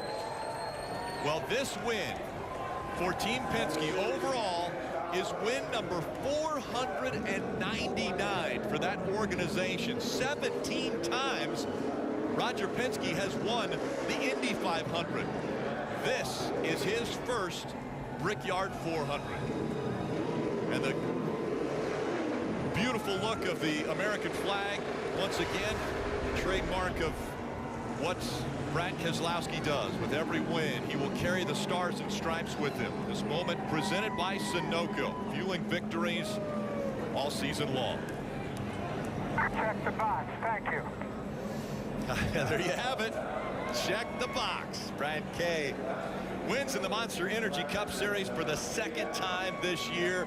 Last week it was the Southern 500. This week at Indianapolis Motor Speedway.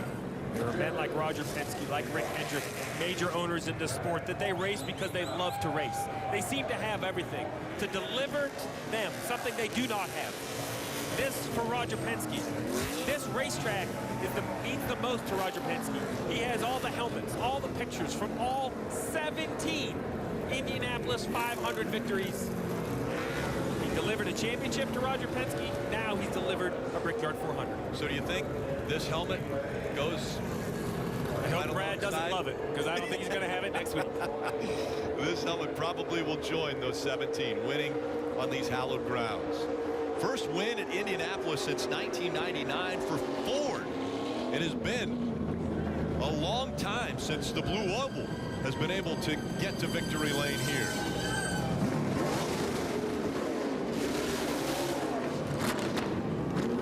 Last week it was the first Southern 500 win since 1975. And now collecting the checkered flag for the Brickyard 400, the very first one for the Penske organization. And Marty, are you ready for this driver to climb out? I am. So much history with Team Penske here at the Indianapolis Motor Speedway. When you walk into the main conference room at Team Penske, there's a very large painting of Roger Penske with all the Borg Warner trophies that he has won from the Indianapolis 500. He will now be able to add a Brickyard 400 trophy to that. So many years of trying for Team Penske, 25 tries. They finally make it to victory lane for the Brickyard 400. Brad Keselowski, Paul Wolfe with the strategy call. They're the ones who bring the captain this wonderful win today. What a great win for Brad Keselowski. And a week ago, he had never won a major event in the Cup Series. He has now won back-to-back majors with the Southern 500 and the Brickyard 400. It's going to be a popular win as he salutes the fans.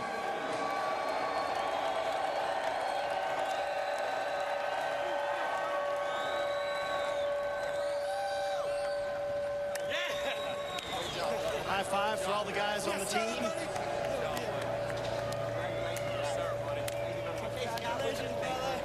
Folks at Ford. And Brad, it sounded like there was some emotion in there. I've got to know those final few laps with Denny Hamlin. That was an outright duel. It was. You know, I got to give credit where credit's due. My crew chief, Paul Wolfe, he made a heck of a call to pit there. We pitted kind of late in the stage, or late in that run, and the yellow came out. We had new tires. We started 8th, and that was kind of like he gave me the ball. You know how that goes, Marty. He gave me the ball, and I had to make a play.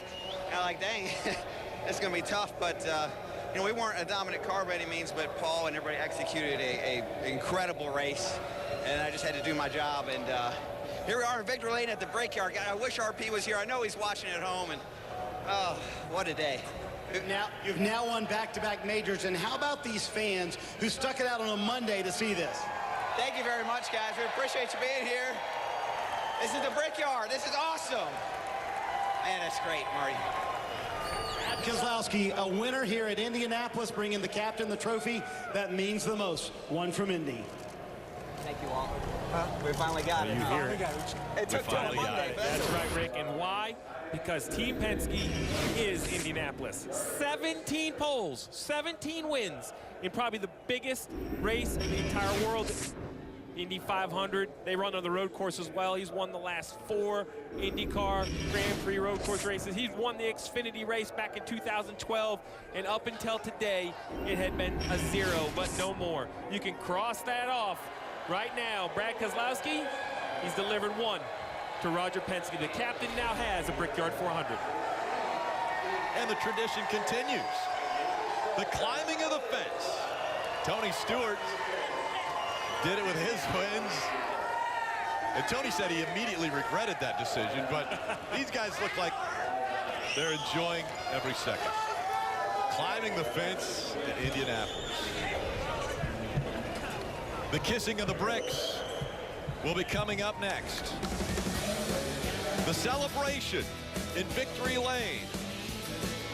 The great racing between 2 incredible drivers, Denny Hamlin and Brad Keselowski, a champion, and now another crown jewel added to his racing resume. Last week, the Southern 500, and now giving Roger Penske his very first Brickyard 400.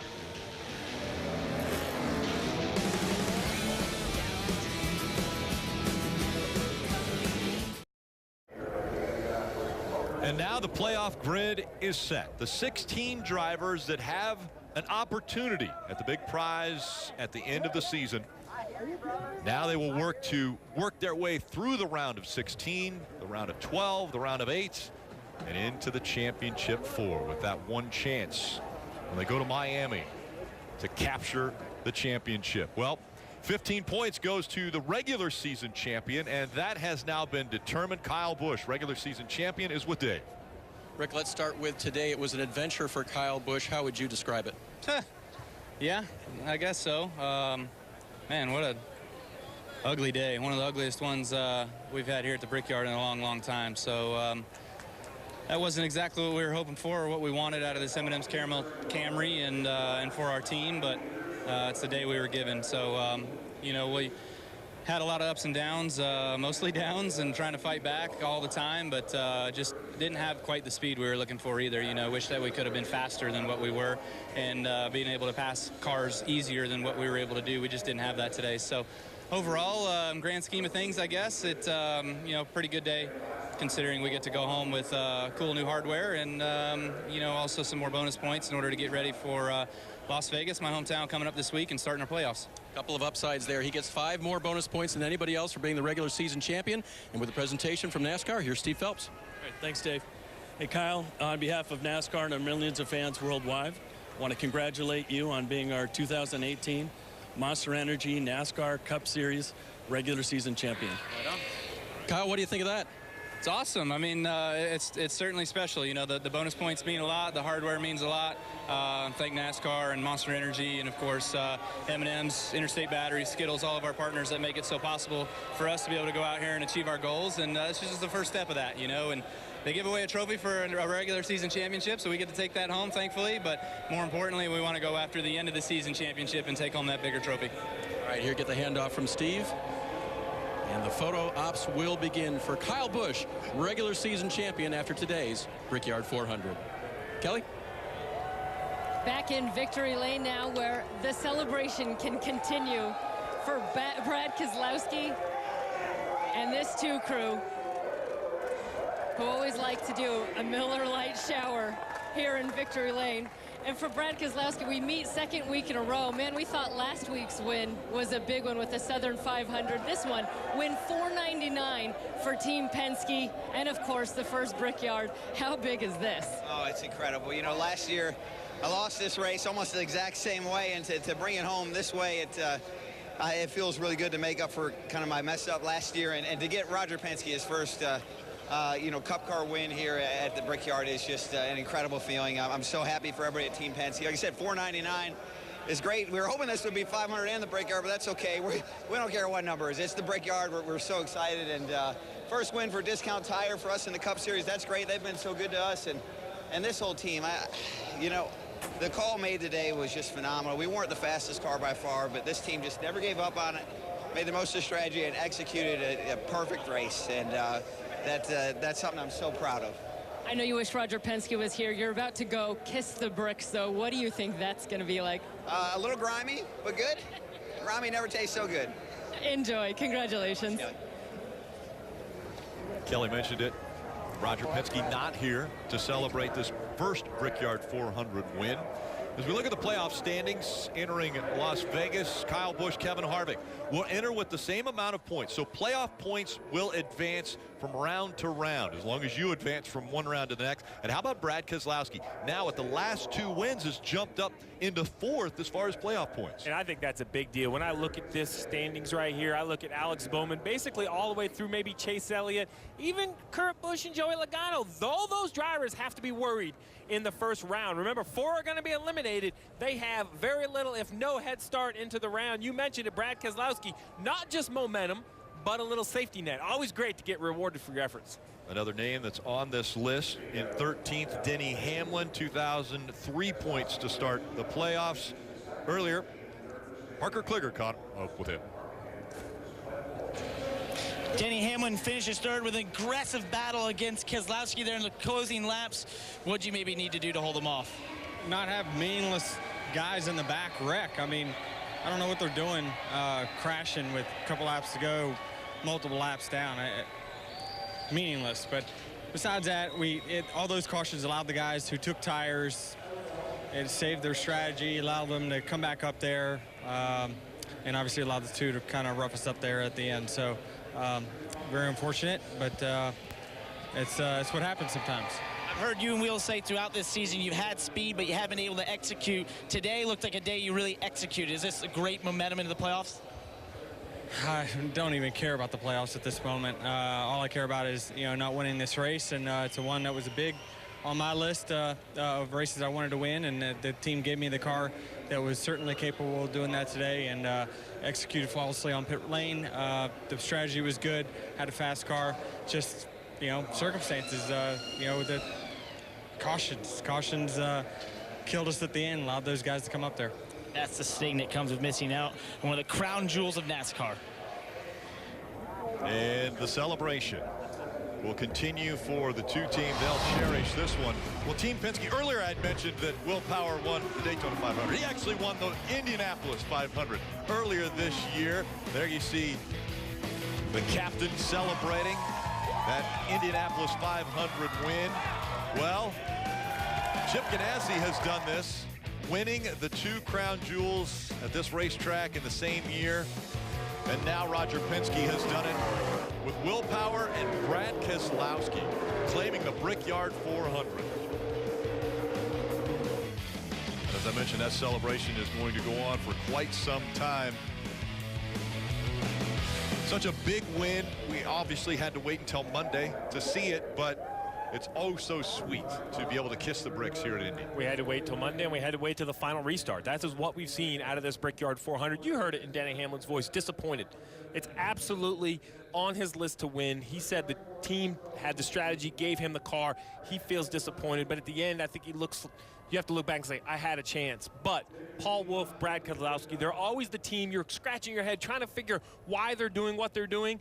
What they're doing is giving themselves a chance. They didn't have the best car. They continued to fight, both in strategy on the restarts, and in the end, Brad Keselowski, what a move, wins the biggest race of his year so far. Yeah. We'll see what that momentum does as we head to Las Vegas. And that's tough to say because he wins the Southern 500 one week, and then he comes back with the Brickyard 400 the very next week. What an aggressive move, though, as we saw incredible racing on the last lap. Denny Hamlin, Brad Keselowski fighting side by side, and the guys out there on the racetrack that saw it closest were Mike Bagley, Dale Earnhardt Jr., and Jeff Burton. It was a fantastic race, Rick. I'll tell you that. A couple of interesting takeaways from this race. Being that Martin Truex Jr. had another bad finish, is he still considered to be a part of the big 3, or is it now the dynamic duo? And is Keselowski catching fire at just the right time? Playoffs start next weekend in Las Vegas. What does Keselowski, Paul Wolfe, and that number 2 car have as they make their way through the playoffs? We'll be talking about it on the Morning Drive on SiriusXM NASCAR Radio and NASCAR Live Tuesday nights at 7 on MRN and MRN.com. Yeah, I like what I saw as far as the Big 3 did not dominate this race. In fact, it seemed that the rest of the field has caught up at the right time as we head on into the playoffs. What an exciting last few laps. I mean, this was a great race to watch from my vantage point with all the strategy going on and different things happening on the racetrack. But that move by Brad Keselowski and the aggression was just incredible. So a lot of fun for me to watch. And I am excited because the playoffs are next week, man. I mean, it's time to really settle this championship, and we start that next week at Las Vegas. I can't wait to be there. So I'm excited, Jeff. Yeah, and when I think about the playoffs, I got to think about Brad Keselowski. He was not on my list of people I thought could win the championship, but in 2 weeks, not only did he win the Southern 500 and the Brickyard 400, he gained 10 playoff points that he can use to help move him to Homestead. That is an amazing amount of points to gain in only 2 weeks for a guy that we really didn't hear that much from. I also think about how well Clint Bowyer ran and Denny Hamlin. Denny Hamlin has struggled this year. We've seen speed from them lately in practice, but it has not transferred to the race. But we did see that today. So Denny Hamlin, a good day. I know he's disappointed, but surely he's got to step back tomorrow and say, okay, we had great speed. And then Clint Bowyer, he's got his speed back. We saw go away a few weeks ago. Now he's running well also as we head to the playoffs. Yeah, momentum so important as we get ready for the final 10 races of the season. Kelly. Yeah, momentum huge. Let's catch up with the race-winning crew chief, Paul Wolfe. 10 extra playoff bonus points you picked up in the last 2 races of the regular season. How significant is that? Well, it's big, but what's more exciting is getting this discount tire Ford in Victory Lane at Indy, and it's something that hasn't been done at Penske. And Rogers had a lot of success here, done a lot of things, but obviously this one's for him, and wish he was here. I didn't think we could top last week, but to come here and win 2 in a row and at Indy, man, just says a lot about this team. Never give up. We didn't have the fastest car today, but you know, we never give up and look at what we can do strategy-wise, and took our play on that, and you know, we caught a break with the caution, and then from there Brad had a good restart and was able to execute. Huge strategy call there. Hey, a tradition that continues, the kissing of the bricks. A moment I'm guessing you've maybe thought of what's it going to be like out there. I don't know, it's just amazing. Like I said, there's so much history here, and everything that Team Penske's been able to do to finally get a Cup car in Victory Lane is huge. All right, go enjoy. Well, Rick, if this was the last race of the regular season and these drivers put moves like that on the racetrack, what are we ever going to see in the playoffs? I don't think there's any way to predict the chaos that is getting ready to happen in round 1. We're going to take the pressure of the regular season and condense it down into 3 weeks. In 3 weeks, 4 drivers, they no longer have a shot at a championship. Post-race coverage going till 6:30 Eastern tonight, and then followed by Racing Roots and Ryan Blaney. It's time to go to Krista, Kyle, and Nate back in the studio.